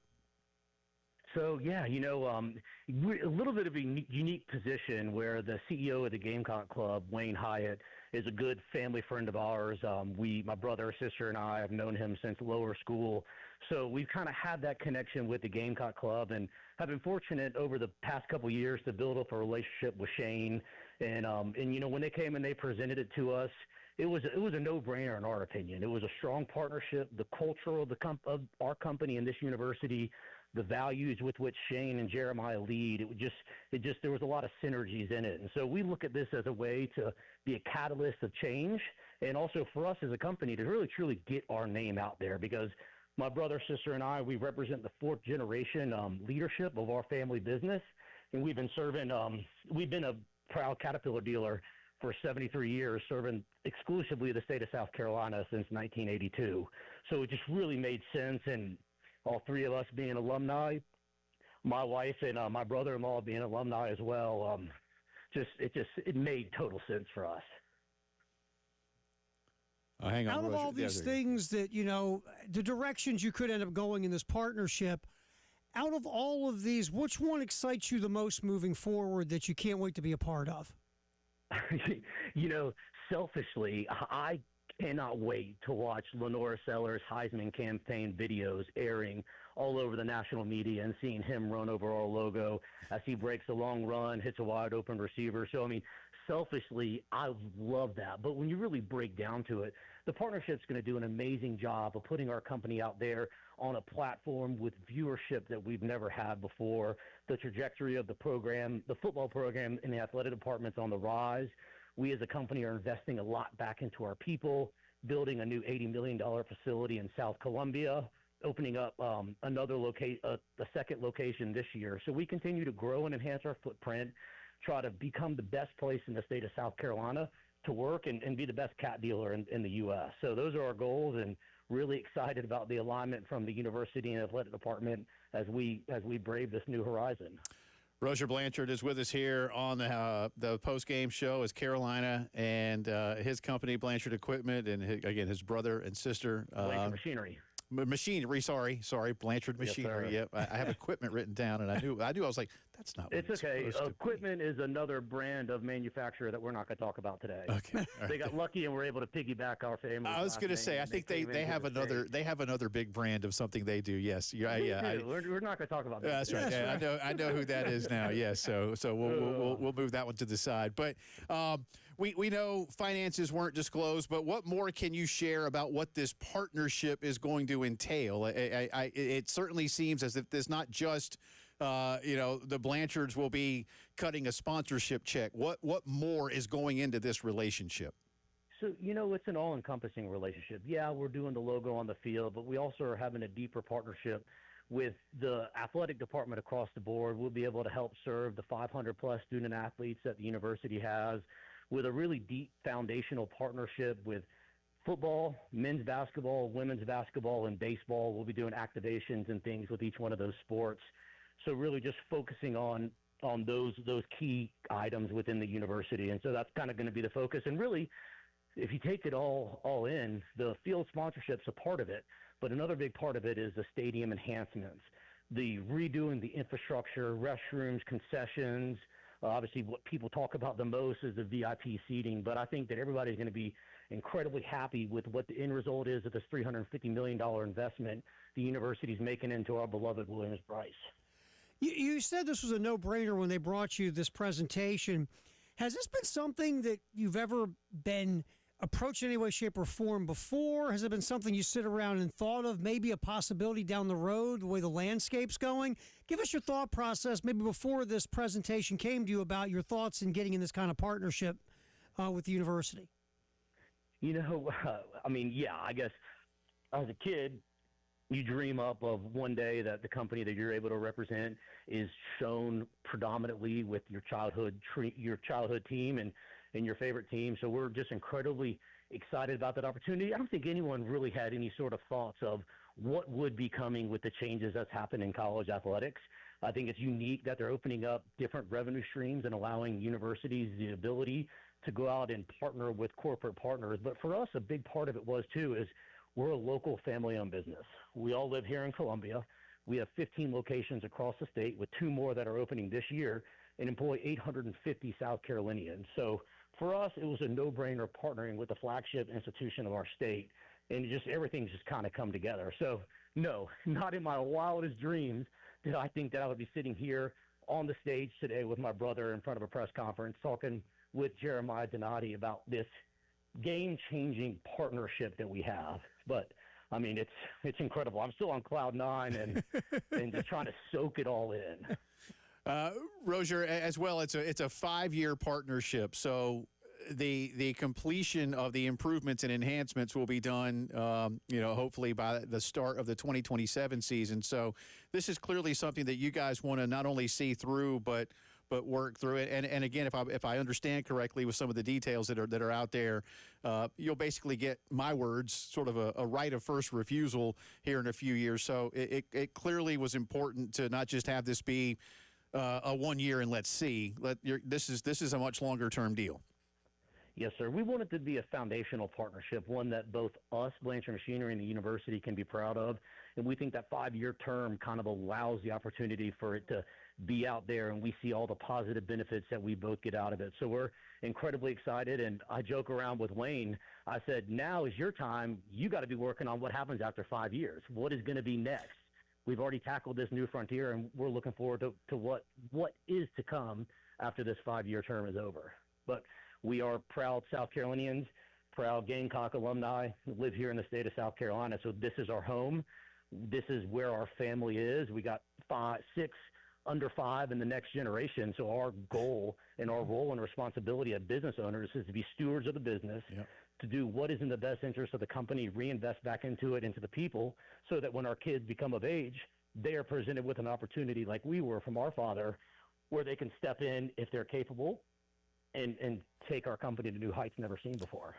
Well, you know what you're going to be now, man, is you and your brother and sister are going to be like some of those big-time players that they get on the football team. Now, you got to go recruit, right? Like that'll be your next job. Time to go recruiting. I know. You know, you always have to be recruiting. And in today's world, if Shane picked up the phone and said, Rozier and Boyd, we need your help, we're there. Well, we're there. Get ready. Do whatever we can. Get ready.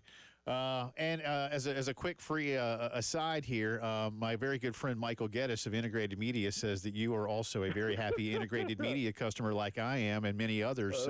How great are they, right? They're great. They did a heck of a job. We just moved into last year, and they did a great job getting us set up with everything we need. Yeah, they're awesome. Do you have like a painting that's really a TV? I do. My wife talked me into getting 5-frame TVs. So I have a lot of decision-making authority at the company. At home, I'm just a civil servant. How that goes, my man. I know how that goes. We all know that, man. Hey, Rozier, congratulations again. Appreciate the time today. And listen, don't be a stranger. Keep us updated on things. Love to have you come by, hang out, and talk about some of this. But clearly a huge deal for you, your family, your business, and the university. And I think that's going to make a lot of people happy. So well done, sir. I really appreciate it. And I will say, for the traditionalists out there who aren't wild about the logo on the field, give it a chance. what the university has done, what they're going to do to the field, I think is going to make everybody happy. Change is inevitable. We have to embrace it. We have to accept it. We have to make the most out of it and push forward and put the university in the best position we possibly can to tackle what is in front of us in this age of NIL. Well said. Well said. We'll leave it at that. Good stuff, man. Thank appreciate you very much. We We'll appreciate talk. you. Yeah. Thank you. Cheers, gentlemen. Appreciate it. Yes, Have a good sir. one. That's Rozier Blanchard, Blanchard Machinery. Again, historic announcement today, the single largest gift ever to USC Athletics from the Blanchards, 5-year deal, big partners in Williams-Brice improvements, and much, much more, including, again, a lot of work with the student athletes, internships, et cetera. So it's a big partnership that they've got going on there. And they employ 800 people. How about that? 15 locations, That's man. a lot of people. That's a lot of folks. All right, come back on the other side, more on the AP poll, more of your thoughts on this. And I like how he kind of concluded that. Give it a chance, because this is where we are. It's the world we are going to be in when it comes to college athletics. This is Well, where we are. All right, lots more to do on the postgame show.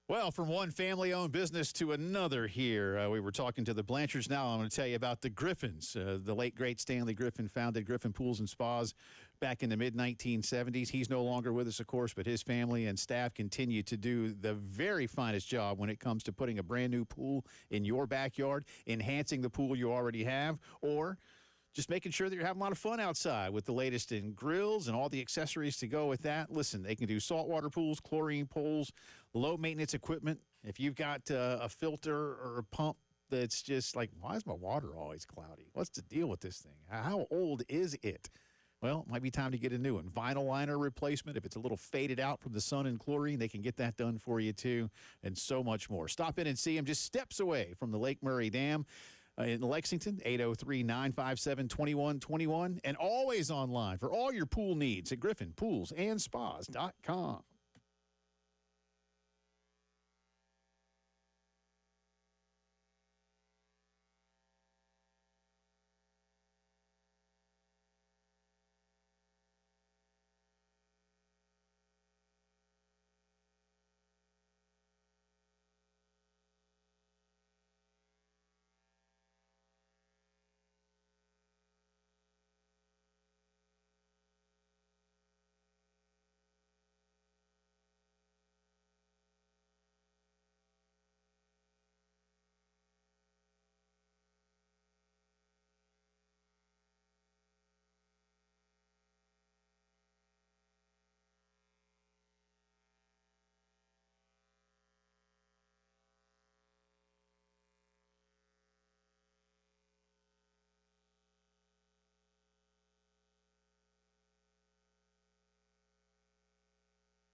Oh, we got some accidents here in the 4 o'clock hour. Garners Ferry Road, Lower Richland Boulevard, Hardscrabble Road near Summit Parkway. Also, Hardin Street near Highway 12, I-26 westbound right before Columbia Avenue, exit 91. I-77 southbound Bluff Road, exit 5, Lincoln Street at Gervais. Old Cherokee Road between Pilgrim Church Road and Old Chapin Road as well. We'll come back in here. Talk some more about the big announcement today at South Carolina and check the AP poll that is coming up. Who in the top 10 will not be there at the end of the year, won't even be ranked. We'll get into that next on the postgame show.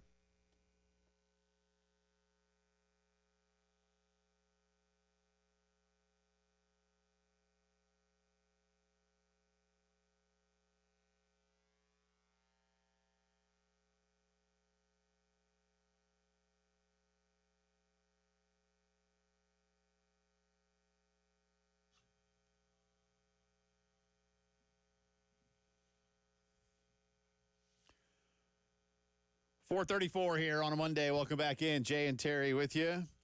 David Cloninger will join us coming up in just a little bit to give us more on today's announcement and some of his thoughts on Gamecock Camp. They had a scrimmage over the weekend. What did we learn from that? DC will have some details coming up in our Gamecock Notebook at 5:15. Thanks again to Rozier Blanchard for joining us in that last segment. And again, he's right. Give it a chance.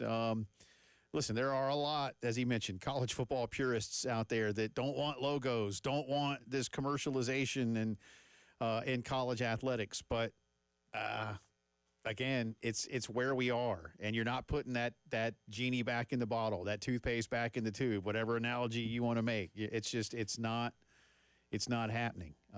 This is where we are, and I applaud, in my personal opinion, I applaud Jeremiah Donati and his staff for getting more of these kinds of things done.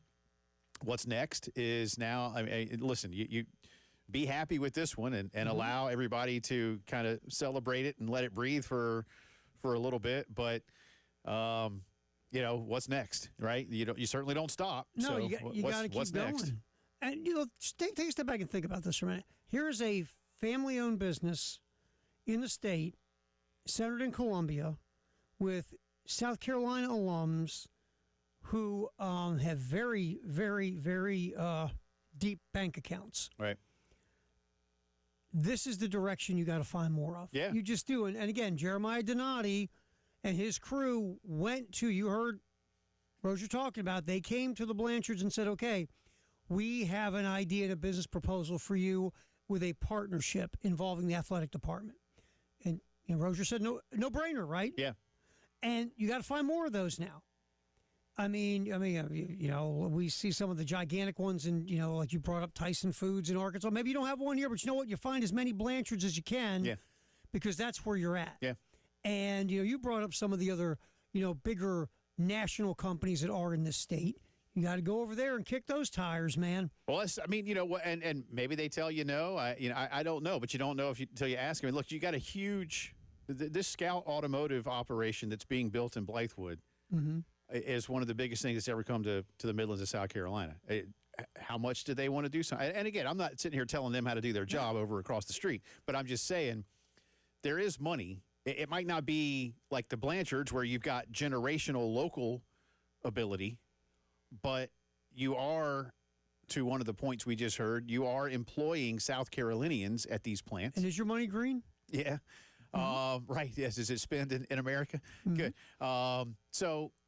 Yeah, and there's that's the thing. We in South Carolina, we're not Texas, we're not Florida, we're not Georgia when it comes to the state. I don't mean the schools, I mean the states. Mm-hmm. And there's a Clemson here, and they, look, for years, and those of like the Thrift Brothers construction company up in the upstate, they did a lot for Clemson, and that the same kind of family-run business is what the Blanchards are doing now, but the Thrift Brothers have been doing it for years. And what do you need? Let us help you. And Carolina's had some help, don't get me wrong, but there's just only so much to go around. So how do you find those new revenue streams? Remember you and I were having this conversation on the little halftime show where we were like, this was, 3 years ago now. Good Lord, it's 3 years ago now. And we were like, why? Because we were openly wondering, what are we missing?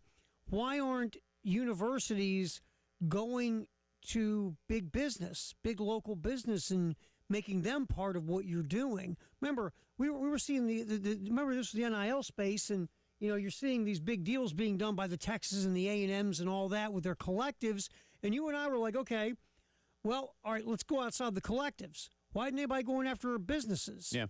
And it just, now I think one of the things about this rev share that we see is now the collectives aren't being pushed away at all. They're still going to matter, the game, garner trust in those folks.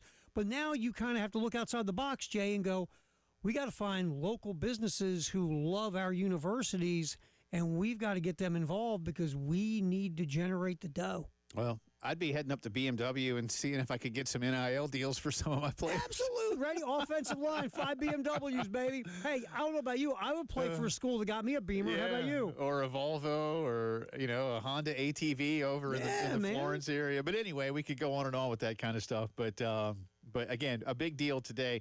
Real quick, if you would, Terry, it's a quick cut, number 3. And again, thank you to the great Tyler Head for busting up some of this sound for us real quick. Here's a very quick answer. Used to be that basically the state logo, if you will, the palmetto tree and crescent were on the 25s. What happens to those now? We do. We got a little surprise for you. We're not going to see that surprise today, but I'll tell you they're not going anywhere. You have to wait to September 6th for that. All right, so they're not going anywhere, but we have a surprise for you. So will they, because they had been on the 25s, and basically for those of you, and you can all recall, you had the state symbol, 2 of them on 25s, and then the SEC logo on the other 25s. Now the Blanchard logos will be there. So, do you keep them and just redo something on the 25s? I don't know. This is total speculation, so I don't want to, because I don't want anybody to go reporting anything. I'm not, because I have zero knowledge. This is me speculating. Okay, Jay Phillips, speculation, 4:41 on a Monday. Might you move those logos, both the state logo and the SEC logo, into the end zone? I was going maybe to say flank the words Carolina and Gamecocks with that. I think the way Donati was just talking, they're going to do something cool with it. And that's the other thing about all this. And I'll get a tip of the cap to what we're hopefully going to see September 6th. We go, wow, that was really awesome. You don't want to trample tradition. Right. You can logo things up or NASCAR it up like we were talking about, but you don't flip the bird to tradition. And that's what you can't do. You have to walk that line of, we have to be honorable to the traditions, but we also have to generate revenue. Because if you start pushing the tradition aside, that's when you lose people. So good for them to remember. I forget, was it someone in the NFL took away an emblem, it might have been the Raiders or somebody, of an iconic player, and everybody lost their mind. It was just here recently, and I'm blanking on it. We'll find it. That's the kind of stuff you can't do. Right. You can move forward, and you can sell. You can. Hey, look, the urinals can be sponsored. Who cares, right? Hey, in some places they are, man. Yeah, absolutely. Seriously. You know what? There's an idea. I've been to tons of venues where there's advertising right there. Sure, there is. And you know it's what? Kind of creative and funny sometimes. Captive audience. Why not? I mean, you're there, right? So you can do all those things. Just don't take away the tradition or the essence of what makes your venue special to your fan base. Right. That's all. No, and yeah, you can find ways. So you might have nailed it there in the end zone, dude. I don't know. Again, just me speculating. But you want your new corporate partner, if you will, or business partner, to make sure they get what they need and incorporate it as such. So, and apparently Jeremiah Donati got to drive a dump truck today. He was digging that too, wasn't he? That was funny. I mean, that's. You ever want to drive a dump truck? No, I have been in like a big combine tractor though, and what'd you think of that? It was pretty cool. The first time I did it, I've been in a couple actually, but it was it was a pretty cool perspective. My uncle had a farm down in Berkeley County, and I went up in one time, and I was like, oh, this thing's pretty big, and it was nice, man. I Never- guess like never- you might think it's not like those old pictures of like some, they still have that kind, right? But like this thing it was almost like, being in a cockpit. It was pretty cool. I have never driven a tractor. I have rode a horse. I can't say I drove it, Oh, you just sat in it. but I was in it. I rode a horse twice. You ever rode a horse? Oh yeah, I've ridden. Yes, I have ridden. I was checking on you. I did that. See, my problem was no steering wheel, no brakes, no stereo. Yeah, Did not go well for me. I believe you. It was a, yeah, that was a tough go. That was a date, by the way. I assume that she wanted to ride the horses. Yes. And you went along It was a quote unquote surprise. for the ride. It was a surprise. That's nice. Yeah, great. That sounds. I got trampled. It was fantastic. That doesn't sound fun. All right, we'll come back on the other side with a little Jay or nay and more on Carolina's place in the AP poll. And I do have that top 10 team you asked about. All right, good deal. So we'll get that for you, too, in the AP poll that was out today. You're listening to the postgame show.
Too often guys don't go to the doctor when they're feeling off, especially as they get older, and especially if it's something they're a little embarrassed about, maybe in their love life especially, whether it's because they think they can tough it out or they just don't want to talk about it. It's not a great reason. In fact, it's a bad reason. Don't be that guy. Get to feeling better about yourself after you see Dr. Dan Balknight and his team at the Men's Clinic. They are experts in healthcare for men and dedicated to making you feel like yourself again. And it might not just be your love life. It might be weight room, boardroom, just waking up and thinking, man, just doesn't feel the way I'm supposed to feel anymore. Well, listen, you'll get a one-on-one consultation. They'll get to the root of the issues because they get to know you, and then they'll get you back to feeling like you used to. No magic pills, no one-size-fits-all treatments. 803-875-MENS, and learn more about what Dan and his team do at themensclinicsc.com.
All right, welcome back in. 12 minutes in front of 5 o'clock here on a Monday afternoon. Jay and Terry with you.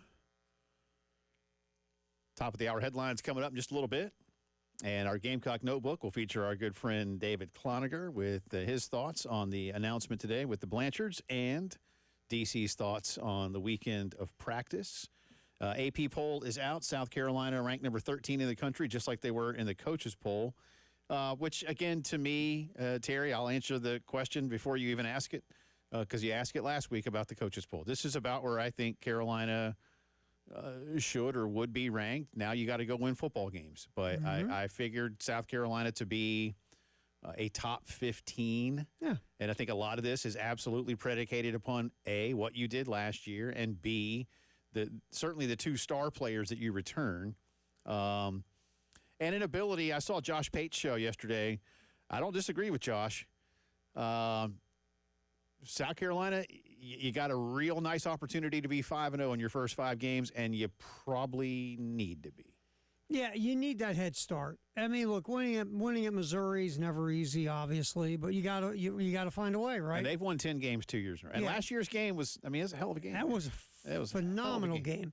I mean, look, to carry yourself 5-0 into that meat of your schedule, and then if you can find a way to navigate that with only 2 losses, you're in a good position. Yeah, you're in good shape. So much of this comes down to the combination of, at some point, the development of your youngins, right? Right. I mean, the portal, you brought in some guys in the portal that if your youngins don't develop, they can start, or they might just beat out your youngins. Yep. But at some point, this offensive line with 4 stars some of these guys have to step up. Your wide receiver room is young, but you got a lot of talent. Your linebackers, everybody loves Johnson. Again, a borderline 3-4 star, depending on where you looked at, who's a physical freak. You've got a lot of youngins that, okay, we need you now. But Shane was smart, learning from that 5 and 7. You just can't rely on them. So you brought in guys from the portal. You got depth. Right. But somebody here's got to step up, Jay, in these spots, because you lost a lot of really good players that are going to be running around the NFL.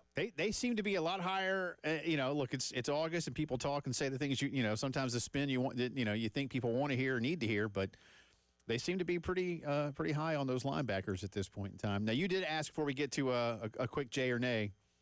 Top 10 team in the AP poll that will not finish ranked, right? Mm-hmm. Not just outside the top 10, but not ranked. They got to be not like Michigan last year, Yeah. top 10 and not ranked.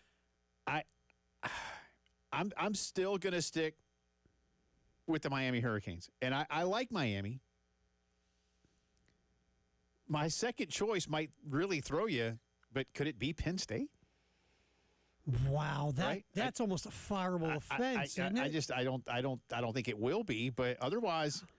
Because I think Notre Dame is going to be ranked. I think Bama and LSU will be ranked. I think Oregon will be ranked. I think Georgia will be ranked. I think Clemson will be ranked. I think Ohio State and Texas will be ranked. I think I said Miami in the coaches poll. I think Miami is going to be that team. It just seemed like and they're at 10, but that counts. But that just seems like the. I'm with you. That's the one, because you're hoping Carson Beck's going to be Cam Ward 2.0. I don't think Carson Beck's is good, and I don't think Mario Cristobal has not shown us. He can't break through the top level. Just hasn't happened yet. So Miami feels like they fit the bill. Yeah, it feels like it. I'm with you. It's kind of boring we agree on it, but I'm with you on Miami. Yeah, sorry. Sorry about that. I mean, I could say something dumb, like Ohio State won't be ranked. Right. Or that Bama with Kalen DeBoer, baby. All right, here we go. All right. Jay Renee action. We'll start on the AP poll.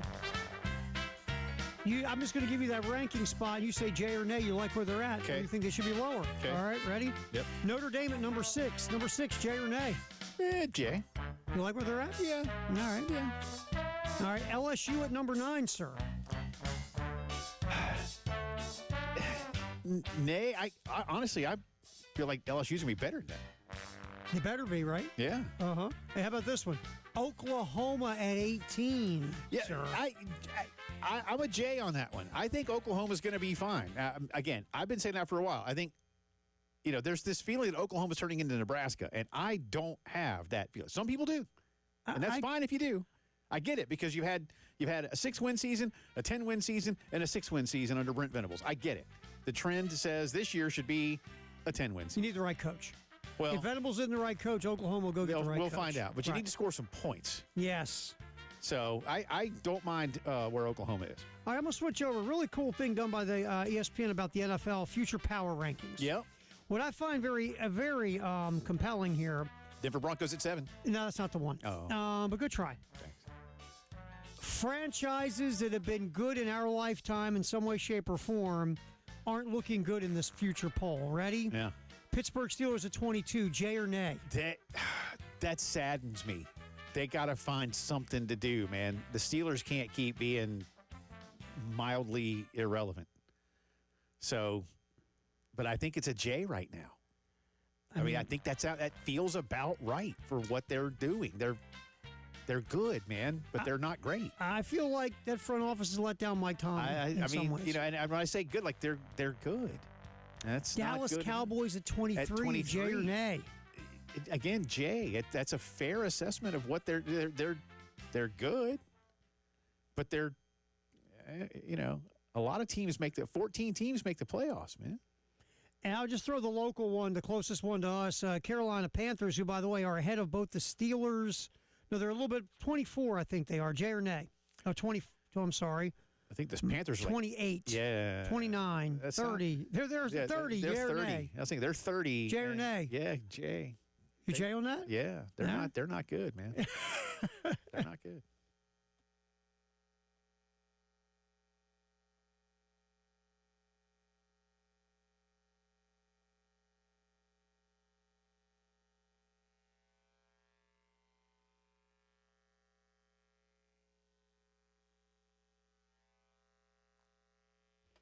We've been talking about formerly the Nest, now Kreger Showroom in the Vista.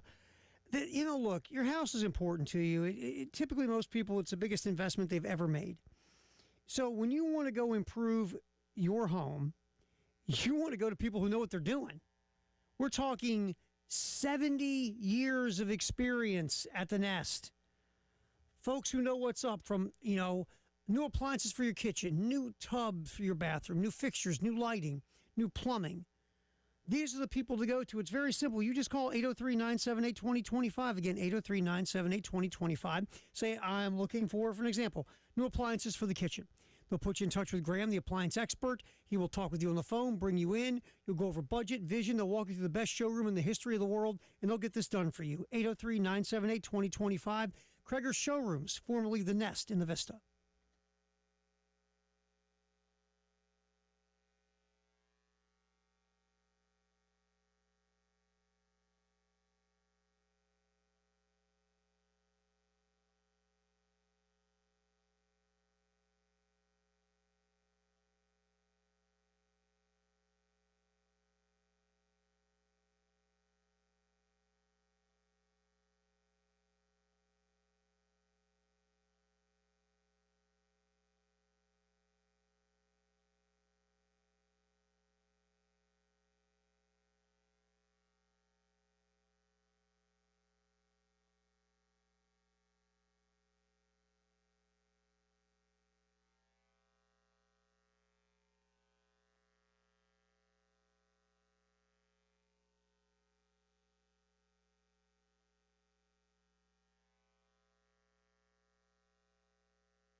Alrighty, some of these accidents that we talked about, the last report have been cleared up, but there still are a few.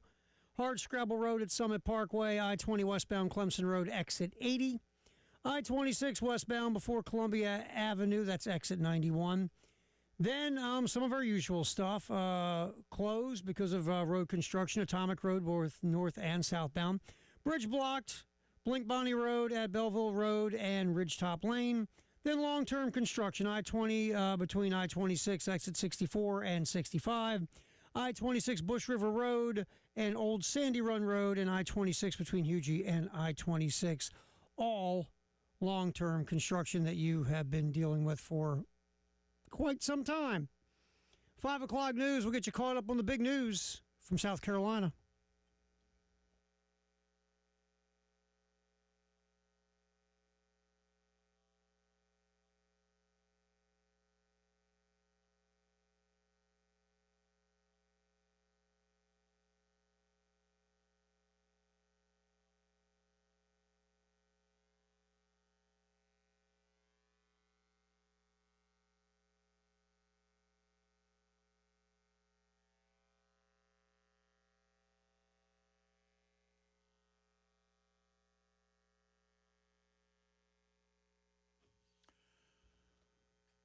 It is 5 o'clock news time on this Monday. Welcome back in. It's also the final hour of the postgame show. Alongside Terry Ford, I'm Jay Phillips. We start with the big news of the afternoon. The single largest investment into USC athletics occurred today as Carolina Athletics Director Jeremiah Donati and the Blanchard family of Blanchard Machinery announced a 5-year partnership that will see Blanchard invest heavily not only financially, but with other parts of the partnership, including relationships with USC student athletes, with heavy assistance in the enhancements and improvements around Williams-Brice Stadium.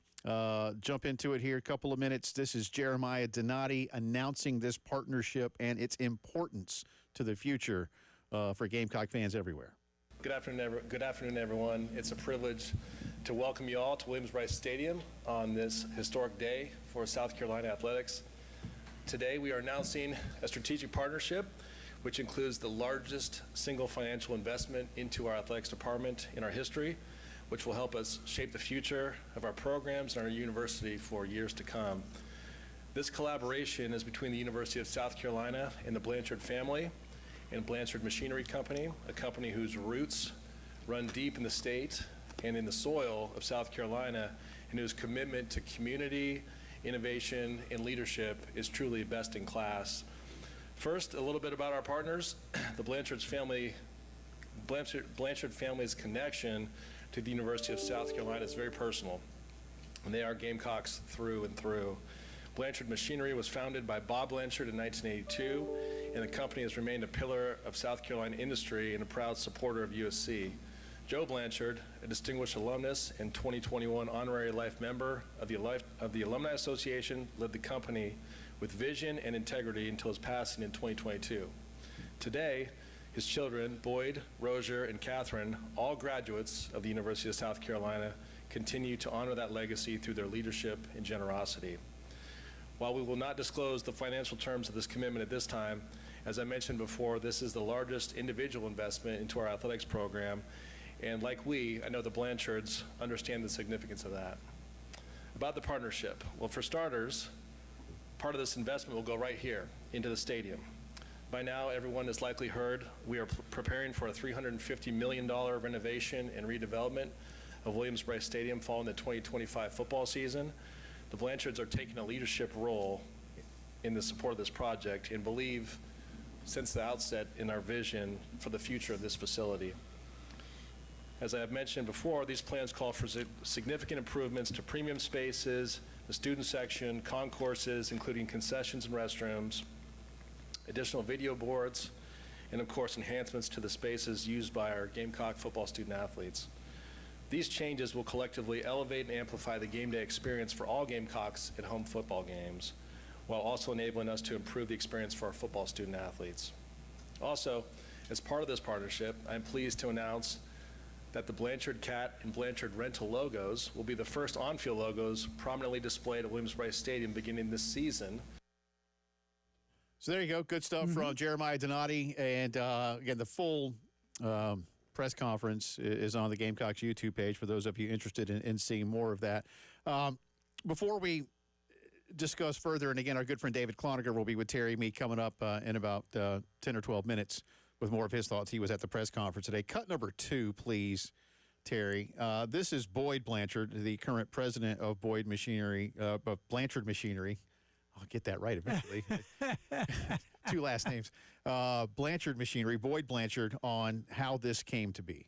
You want to start, Boyd? Sure. Yeah. I'm still the new guy. I'm going to claim that until So, I can't. I think it's really funny when I say that we are so deeply rooted in South Carolina. We actually, born in Columbia, grew up in Charleston.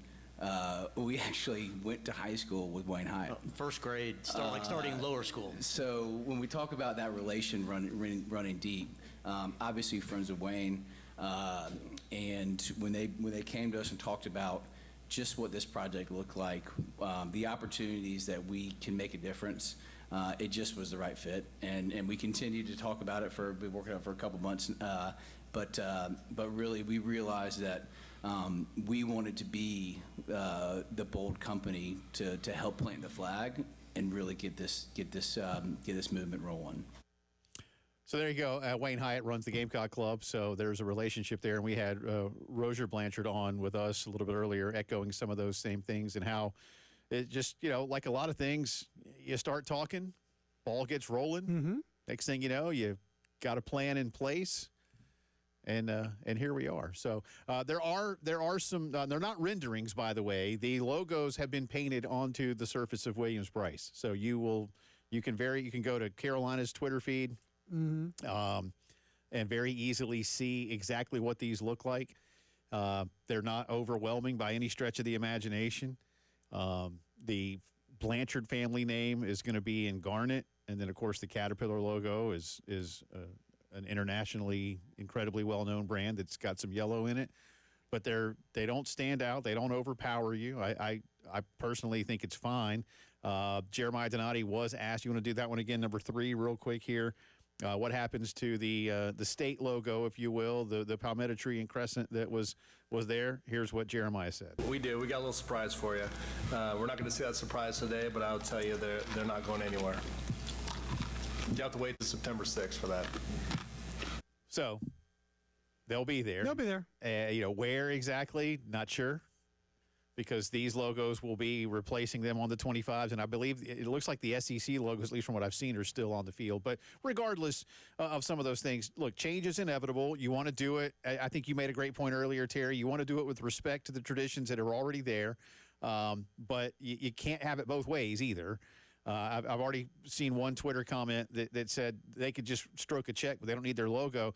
Now, that's not how these things are going to work anymore. It's not the way it works, no. And Ben Portnoy points out that South Carolina will now be one of 4, at least, in the SEC, joining Tennessee, Arkansas, and Missouri. So Arkansas and Missouri this coming season, like South Carolina, will have logos with their business partners on the field. Tennessee had Pilot logo on the field last year, and I thought Vanderbilt did too, but maybe they just have it in the name, and they will be doing that coming up. But soon enough here, it's going to be everywhere, man. I mean, it just is.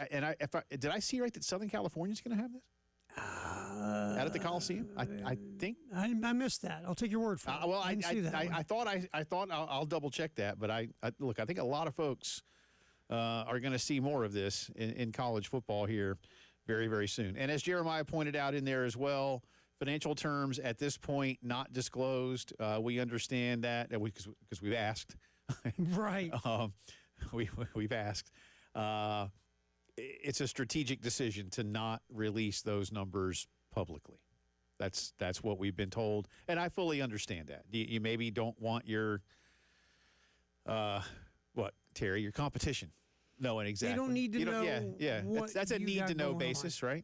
I mean, again, you don't need anybody to know what's going on with the family. Right. Keep that business in the house. You don't go out in the yard with your business, right? We'll have more on this with our good friend David Cloninger coming up in just a bit. DC was at the press conference, and again, we'll have more on Gamecock August camp as well with David's report on the first scrimmage of the year that took place over the weekend. In the meantime, the AP poll is out. Texas is the number 1 team in the country going into the season, with Penn State a very close number 2. And when I say very close, Texas, with the voting, earned 1,552 total points in the poll. Penn State, 1,547. So very, very tight between the Longhorns and the Nittany Lions. Ohio State is 3rd, Clemson 4th, Georgia 5th. Ohio State got 11 first-place votes. Clemson got 4, and Georgia got 1. Notre Dame is 6th. Oregon is 7th. The Ducks, the last school to get a first-place vote. Alabama 8, LSU 9, and Miami 10. So, again, the same 10 schools make up the top 10 of the AP and coaches polls, but that middle between 2 and 6 are slightly interchanged. Arizona State is number 11, Illinois 12, the Gamecocks 13, Michigan 14, Florida is number 15. Then it's SMU, Kansas State, Oklahoma, not ranked in the coaches poll, comes in at number 18, A&M 19, Indiana 20, Mississippi is number 21. Then it's Iowa State, Texas Tech, Tennessee, and Boise. By the way, Oklahoma, the only school not to be in the coaches poll. BYU was in the coaches poll, so they are the 2 schools that flip polls. And again, that from, say, 15 down to 25, a lot of interchangeable parts, Terry, but basically the same schools. You know what's interesting not here? Not a lot of surprises here. Of the others receiving votes, Missouri got a lot more votes in the coaches poll. They had 142 to 33 in the AP. Auburn got 10 votes to where here they have, 50? So a lot more votes in the coaches. Vandy didn't get a vote. Arkansas, I didn't see in here getting a vote either. Nope. So the SEC didn't get as much love from top to bottom from the AP as they did the coaches. No, Missouri, Auburn, and I think that's it, right? Yep, that's it. Yeah, that's it. That's it. No Arkansas and no Vandy. Right. So but Oklahoma's in, giving them 10 schools of the 25. So well, Mark Stoops feels better. Sure. You're not alone now. Florida State got some love. Yeah, they did, which was interesting. Tell you what, that's going to be a fascinating season. They'll win. I think they have a winning record. Win like 8 games. I don't think they're going to get close to the playoff. I think they'll have a winning record, though. And that'll be enough because, again, Newell's buyout's crazy. Yeah. Well, and he also gave away a lot of his well, you know what? Salary. You know what it tells you, though? When your employer comes to you and says, you know what? We're going to need a little bit of your money back. Right. It's never a good sign. No, it's not. So I think they have a winning record. It's that or we get rid of you. Right. Yeah. I mean, look, I still think they didn't make the best move possible at the quarterback position like DJU. I think this one, Castellanos, is not. He was benched at Boston College. He's as the kids say, he's cashing checks. Let's see.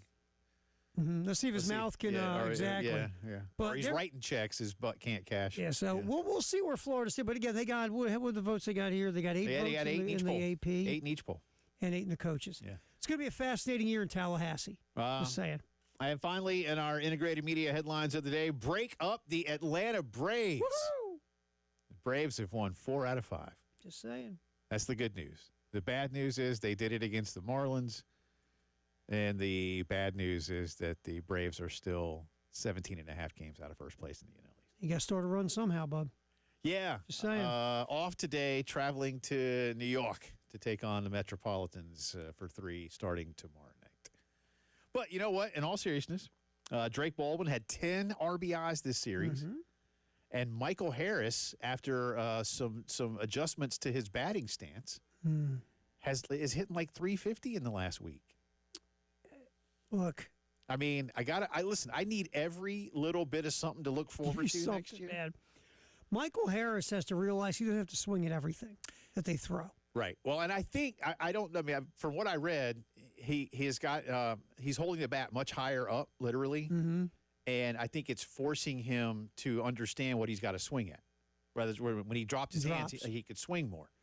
Yeah, I mean, look, you're never going to take away the fact that he is a free swinger, and he's not going to all of a sudden become like, Ricky Henderson and Wade Boggs from back in the day walking 100 times, but just you can't chase. Right. The chase rate with Harris was really high early in the year. You can't chase. Yeah, no,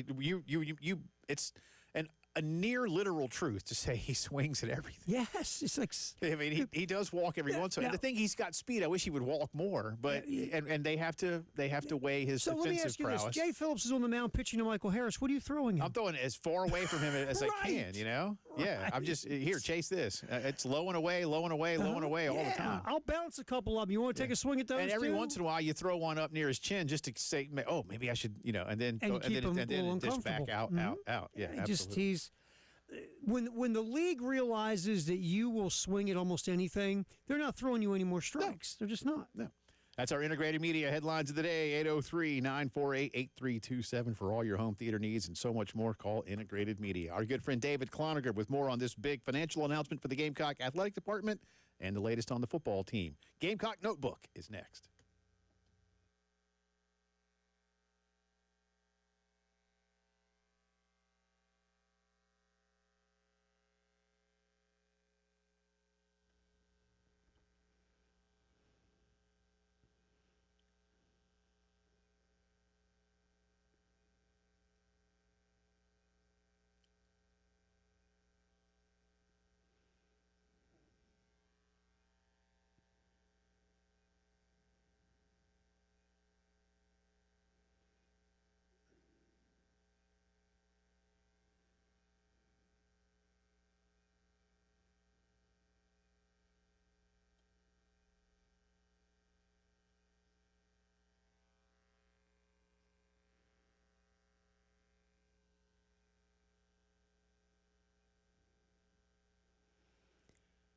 You know, you love your kitchen. You live in a house, apartment, condo, wherever.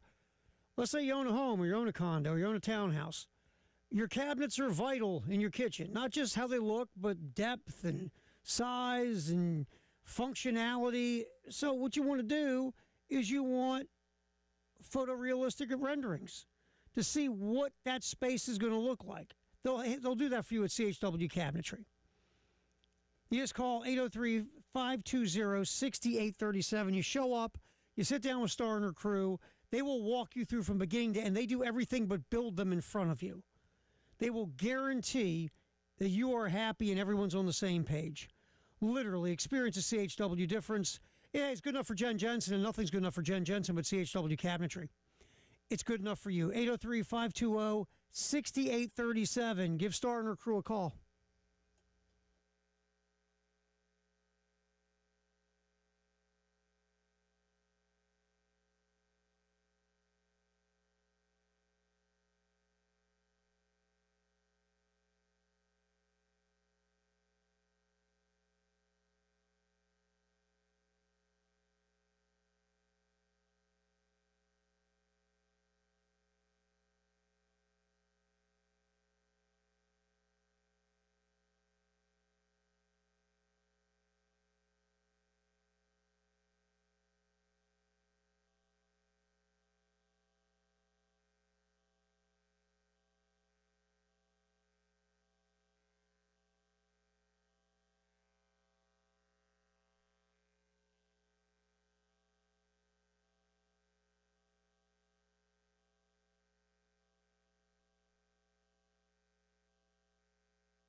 19 minutes after 5 o'clock here on this Monday. Welcome back in. Jay and Terry with you. Our good friend David Cloninger on the guest line now, ready to talk about the Atlanta Braves winning 4-5 over the Miami Marlins. But I'm not going to do that. Instead, we are going to talk about Gamecock football camp and a big financial announcement at Williams-Brice today. So sorry, DC, the Braves talk has to come on another day. How are you?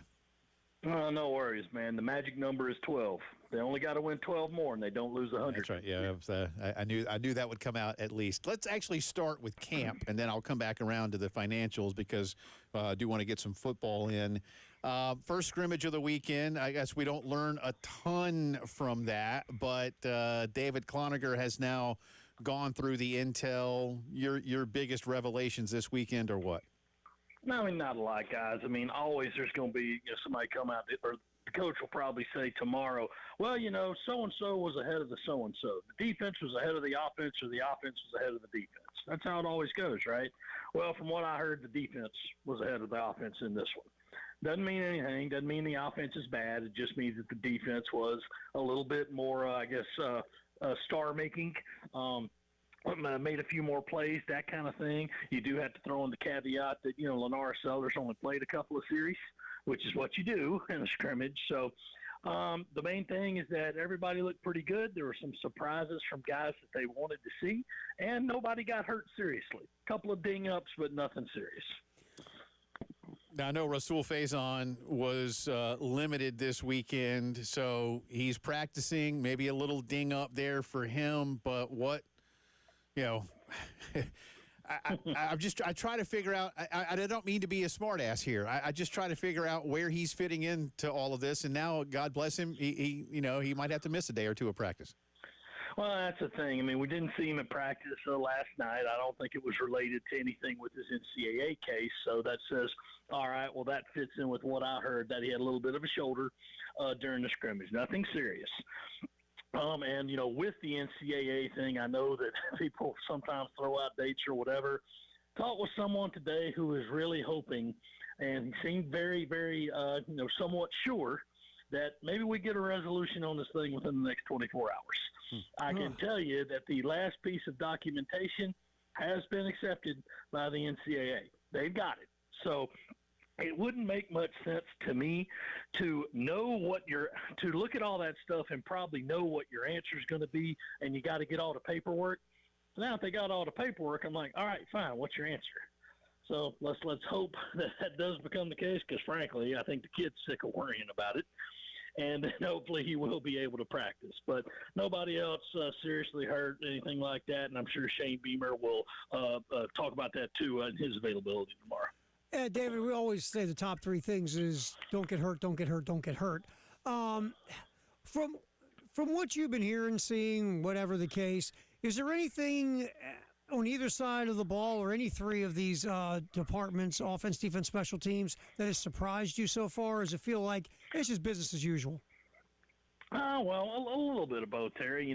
When they lost so much off of their starting guys, specifically 7 out of the top 11 on defense, you're saying, well, you got to hope these guys get up to speed. And who knows what up to speed means at this point when you're not really going full contact except for a couple of days out of the whole month. That said, I think that the guys they've got in, Gabe Brownlow-Dindy, George Wilson was a name I heard a lot this weekend, Sean Murphy out there at the linebacker spot. Those are the kind of guys like say, hey, you were brought in for a reason. Can you go out there and do it? And so far they seem to be doing it. So that's good to hear. I think we're all hearing the names on the offensive side of the ball, specifically Brian Rowe and Donovan Murph, a couple of those freshman receivers, which, hey, I mean, somebody's going to end up leading this team in catches and yardage. And right now it's just, hey, everybody's got the same opportunity. So those two have looked really good. David, let's switch over to the big announcement today. I know you were down at Williams-Brice for the announcement between Blanchard Machinery and the university. Largest investment financially into USC athletics. Terms not disclosed, but what more have you been able to learn about exactly what this partnership is going to look like and what it's going to mean moving forward, especially at Williams-Brice itself? Well, guys, you've seen the pictures by now. There are logos on the field. They look nice. They're not ostentatious. They blend in with the regular scenery, and none of the other logos are going anywhere, just in case anybody was worried about that. So this is a step that, needed to be taken in this new age of college football. And the fact that USC had to fork over $20 million to its athletes starting July 1st, and the fact that number is only going to go up. So it's a step that had to be taken. They found a willing partner in Blanchard, which is USC to its core, run by a family of USC graduates. And as they said, this wasn't really a negotiation. This just came together as kind of an immediate partnership. So 5-year deal. Of the logos on the field, they'll have a look in after 5 years to see if they want to go another 5 years. And Blanchard is also going to help with the stadium renovations that are scheduled to start as soon as the buzzer sounds after the Clemson game this year. So that's a good thing to have. It's a dynamic, significant individual financial investment, and those guys are going to be helping out with everything that goes on at that stadium and with some of the other things. Let's just go ahead and clear it. There's no patches on the jerseys, and they're not going to be renaming Williams-Brice Stadium or renaming the field. It's just branding the field at this point. As for some other athletic venues at USC, could have some renaming in the future. That may be a possibility. And as Jeremiah Donati told us last time he was on the show, David, he might actually want to wait a little bit longer because there might be another game after Clemson. That's his hope. So right. There could be. There very well could be. I gave him that caveat because I thought because I did what you did. I was like, right after the Clemson game, right? He's like, well, I hope not. So we'll see. We'll see. You mentioned something, and Terry and I discussed this earlier. Pure speculation on my part here, but I want your opinion on this now as someone who's around this. You mentioned no patches on the jerseys or anything like that for now, but is there any other information, intelligence that you're gathering on what's next? Because certainly this deal with Blanchard is a very big deal, but it won't be the only one that's being done. Oh, of course not. I mean, right now it's Blanchard's got the logos on the field. They'll have some stuff on the video boards, and that'll be across the venues: baseball, softball, basketball, what have you. But I'm sure that they're always going to be looking for other partners who want to do something like this. Now, will it be as significant as painting your logo on the field? Probably not. But it's stuff that you can go ahead and work in and say, if you want to join up with the Gamecocks as an advertising partner, we'd love to have you. It's just kind of sifting through what you can do. And there was a question posed today that said, could you actually name the field, or not name the field, but put a different logo on the field for each game? It's like, yeah, you could. But, those games are going to determine what you want to do. You're probably going to be able to charge a lot more for the Oklahoma and Alabama game than you would, say, in SC State or Coastal Carolina. Nothing against those schools, but that's just the way it is. So if you look at it and say, yeah, you could do that, but you probably want to go ahead and have a permanent thing like they do with Blanchard. But that's just the way you have to look at things in this day and age, guys. And as corporate as it sounds, you do have to look at everything and say, can I monetize this? Mm-hmm. And if the answer is yes, it's your duty to go and try to find a way how. David, I got about a minute left, but and again, I'm asking your opinion here, but do you feel like, is there an acceptance or an aversion to anything on uniforms at this point? I think most people would avoid not to see that. They prefer not to see it. But then again, you remember how it's worked in the pro sports, you know? So it's like the NBA patches were pretty small at first, and then all of a sudden they started getting bigger. And now all of Major League Baseball, even the Yankee uniforms have got a patch on there. So I don't think it'll be immediate, but I think it will definitely be under consideration as this process goes on. Yeah. Good stuff as always, sir. We appreciate you. We'll holler at you soon. Appreciate you guys. Thanks for having me. That's David Cloninger, DCPNC on Twitter, postandcourier.com. I think once you started the Braves thing, you put him in a bad mood. Nice job by you. He's been in a bad mood about the Braves since, the whole time. And sign up for David's newsletter. A lot of good intel in there. I don't want to sound like I'm trying to speak it into existence, but I don't have an aversion to uniform patches. I don't. If they're done well and they help you, right, do it. Reddy, if you can get 2 more players that can make a difference if you put a patch on a uniform, who's against it? Nobody. As long as it's not gaudy, Right. who cares? Yeah, and it doesn't. And I don't think that it would be. And again, you can find ways to make it happen and blend it in. Drive around the SEC is next.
All righty.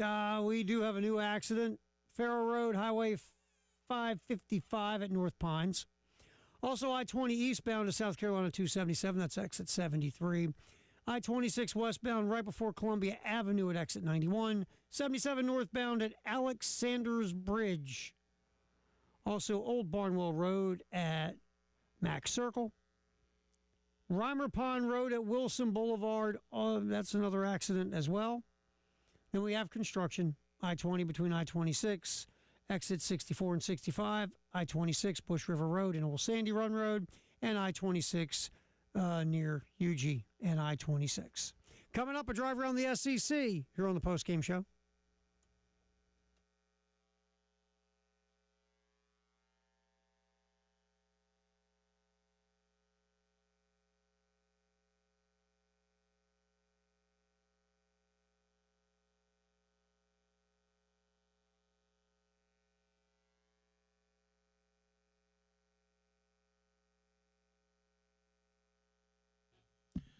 It is Drive Around the SEC time here on this Monday. Welcome back in. Jay and Terry with you. Again, 10 schools from the Southeastern Conference are ranked in the new AP poll. Texas number 1. By the way, I just saw where Texas becomes the first preseason number 1 to be an underdog in its opening game. Texas, of course, will be traveling to Ohio State. Buckeyes are currently 2.5-point favorites, according to ESPN Bet. According to Doug Greenberg, who follows sports gambling for ESPN, he says it would make the Longhorns the first top-ranked team to be an underdog in Week 1, according to ESPN research that dates back to the 1978 season. Think about that for a minute. And I mean, I get why they're a dog. Yeah, going to Columbus. Yeah. Absolutely. He also writes the previous tightest Week 1 point spread for a number 1 team, again, within that realm, 1978 forward, was when Florida State lost outright as a 4-point favorite at Miami in 1988. Again, makes sense. Auburn also lost as a 5-point favorite against Miami in 1984. Notre Dame won and covered as a 5-point favorite against Michigan in 1990. And so far, you might be surprised, Terry, to learn that the Texas-Ohio State game, so far at least, has the most action placed on it. Stop it. For the opening weekend I of the college refuse to football believe season. that. There you go. So, No way. Texas, the first number 1 to be an underdog in its opener since 1970. You see, and this game is massively interesting on so many fronts. But if you go by the Big Ten philosophy that only conference games matter, this becomes a preseason game. Yeah. And listen, I don't necessarily fall in the middle. The loser of this game, just like the loser of the Clemson-LSU game, is still fine. Now, they're not maybe as home game in the playoff fine if everything goes their way. They used one of their mulligans. Yeah. And now you've got to make it up somewhere, right? But I want this game, and I want that LSU Clemson game. Mm-hmm. And we have another. What's the other top 10 matchup we have? Is it Notre Dame? No, hang on. No. There's another one. There's another, and I'm blanking. Another on good matchup. I can't think of it. It's not Georgia. Georgia plays Marshall because that Right. Oklahoma game got moved. Anyway, I'll find it. And I know some of you are screaming at your radio right I know. now. But and I know it's not Penn State because they play 3 high schools before they play Oregon. No, they're middle schools. Oh, sorry. They move the high schools out to play the middle schools. High school games are too tough. Anyway, I know we have another top 10 matchup. I'll get to it in a second. But I want games like this to be played all the time. Again, I want all these to be I want everybody's non-con game to be something. They're not always going to be top 3 matchups, but still, I want round robin with other conferences. That I'm here for that, but I won't bang that drum again today. The Andy and Ari show has become a favorite for a lot of college football fans on the On3 network and on their YouTube channel. Ari Wasserman and Andy were comparing, some coaches in terms of what they do and hot seat coaches in the SEC. And, it was an interesting comparison when Ari Wasserman said Sam Pittman was on the hot seat. And here's who he compared him to. There's going to be a glass ceiling of how much you can accomplish in your own conference. But, I think that what we were talking about more than anything is that, Sam Pittman is being perpetually thrown onto the hot seat for not being Shane Beamer. Right. It's not that they're not Who, accomplishing. by the way, will get thrown on the hot seat this year if he goes 7-5. Shane Beamer, I'm talking about. But yeah, I think that like what the real issue here isn't, and I'm happy this question was asked because John is right, but the question isn't, can Arkansas hire somebody that can take them to the next level?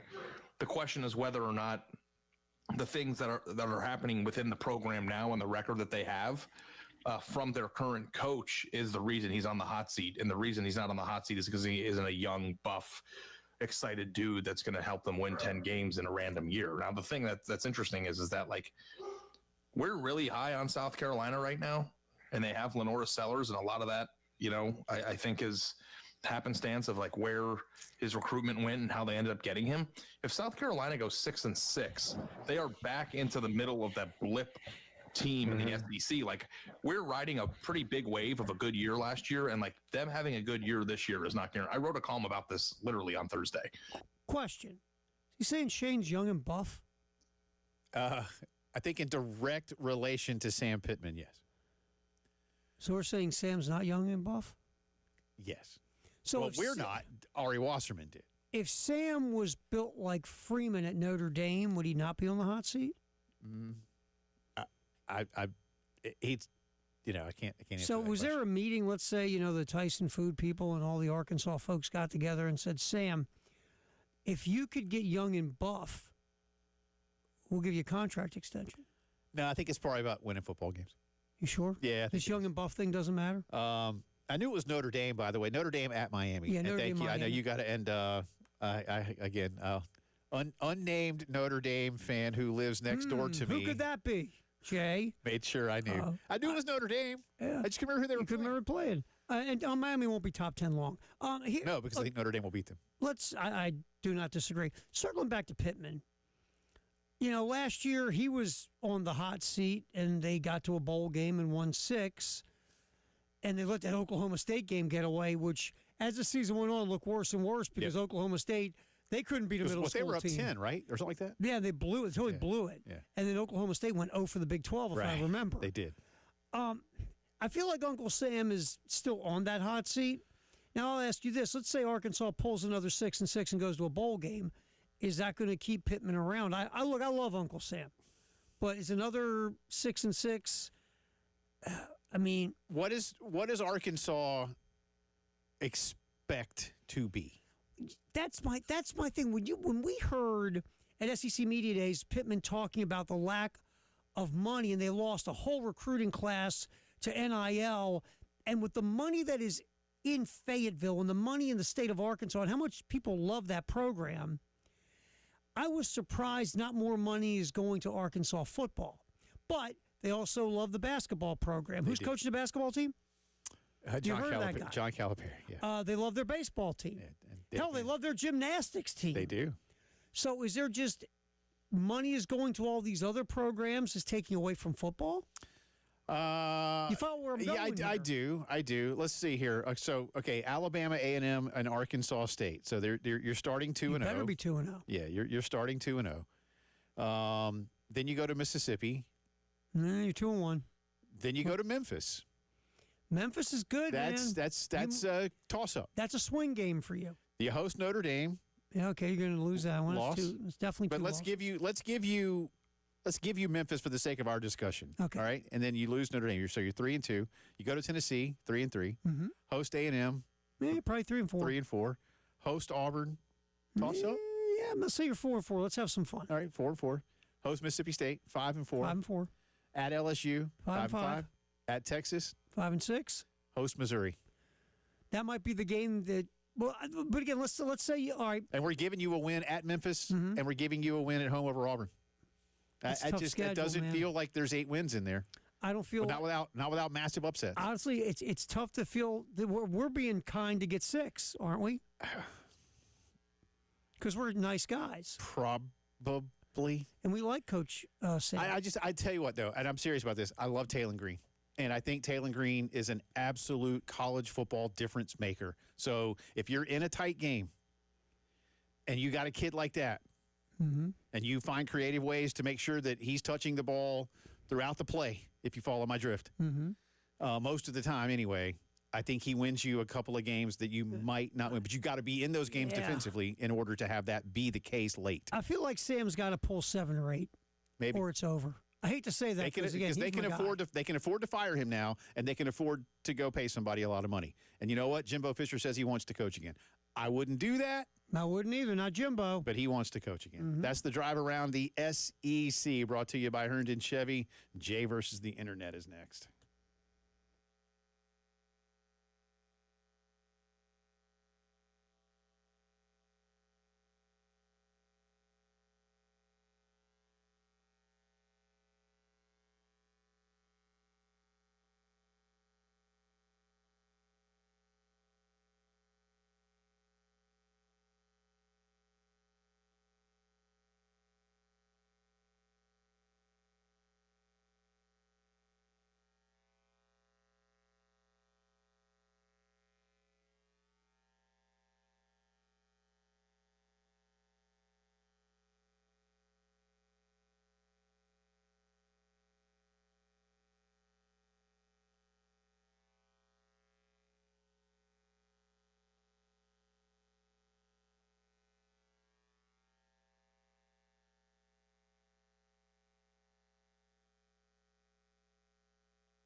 All right, 11 minutes in front of 6 o'clock here on a Monday. Welcome back in. Jay and Terry with you. Final few minutes of the program. Busy day today around Gamecock Athletics.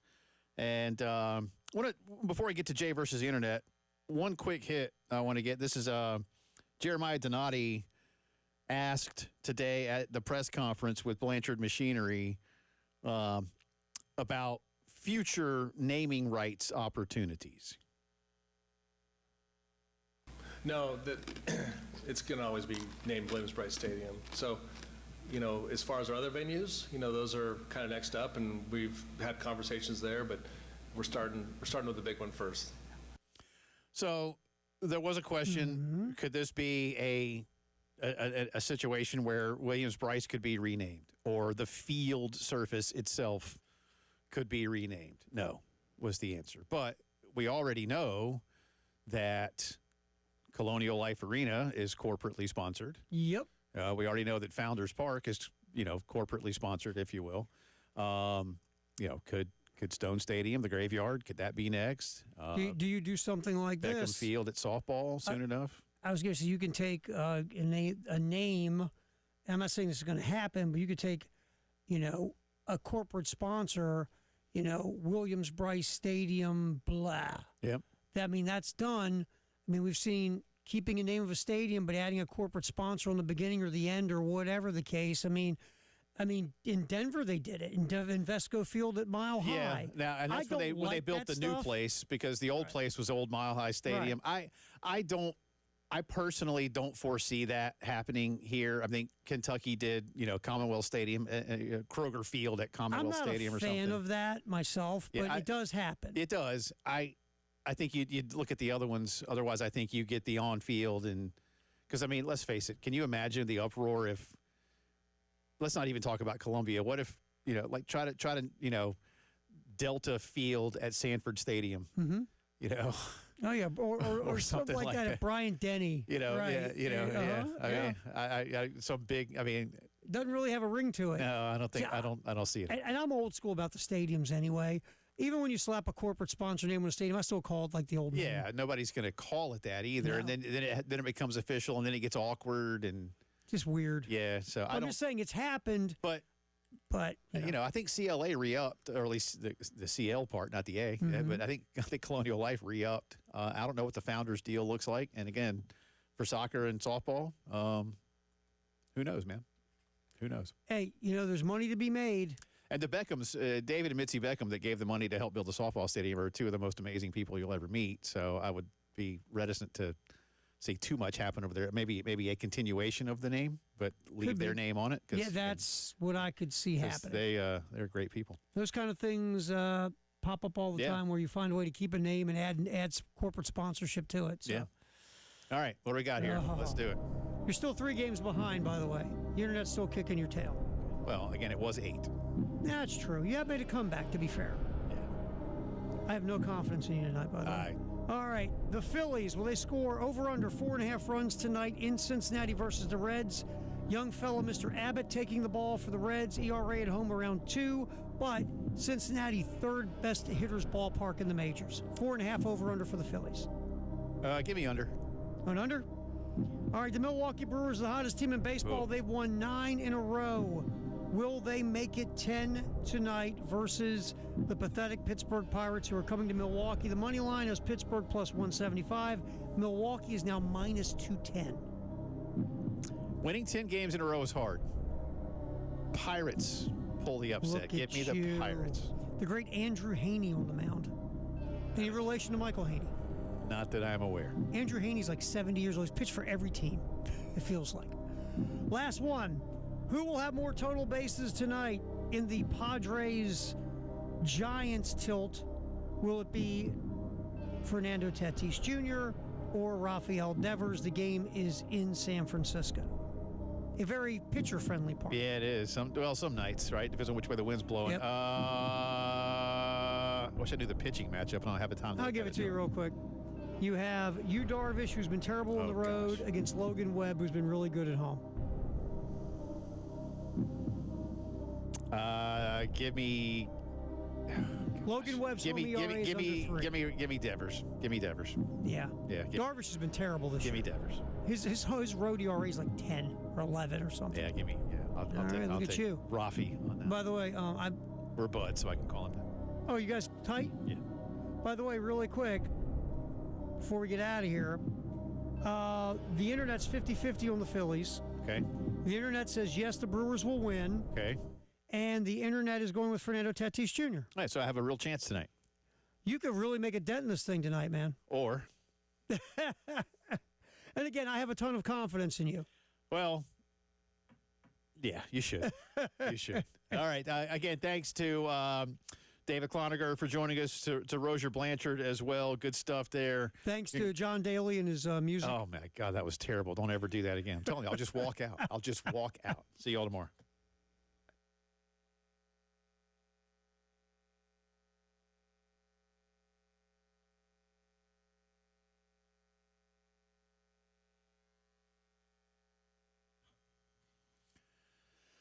Love telling you about integrated media, whether it's this time of year ahead of the football season or any time of year. A great time to call. But listen, they get busy as football season gets underway. 803-948-8327. Or you can log on to Integrated Media Inc., inc.com, and schedule a time for them to come out to your place and tell you everything they can do to make football season, basketball season, baseball season, movie season, TV streaming service season better. Whatever the season, it's better with integrated media. So make sure you get ahead of the rush now. But if you don't, they'll still get to you.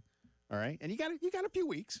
Just remember, it's not just about what you watch, too. It's about your security system, lights, thermostat. All these things can be put right into one app. You control it wherever you are. As long as you got an internet connection, you're in control of your house.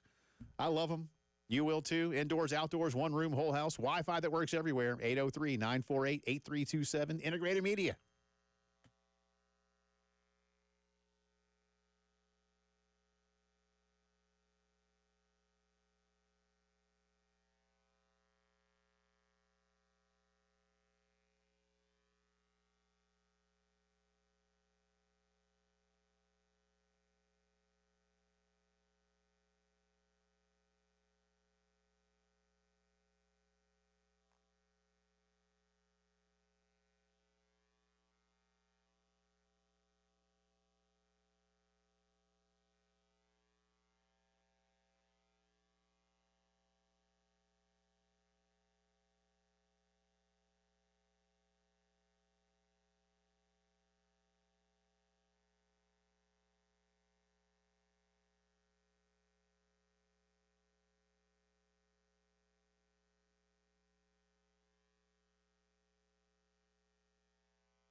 All right, our final check on the roads. Accident, Farrow Road, Highway 555 at North Pines. Also, Garner's Ferry at I-77, I-20 eastbound to South Carolina 277. I-77 northbound, Alexander's Bridge. Old Barnwell Road and Mack Circle. Also, Reimer Pond Road at Wilson Boulevard in Blythewood. South Lake Drive at I-20 in Lexington, Shop Road at Pineview Drive in Columbia, and Two Notch Road at Polo Road. Up next, best of the game here on 107.5 The Game.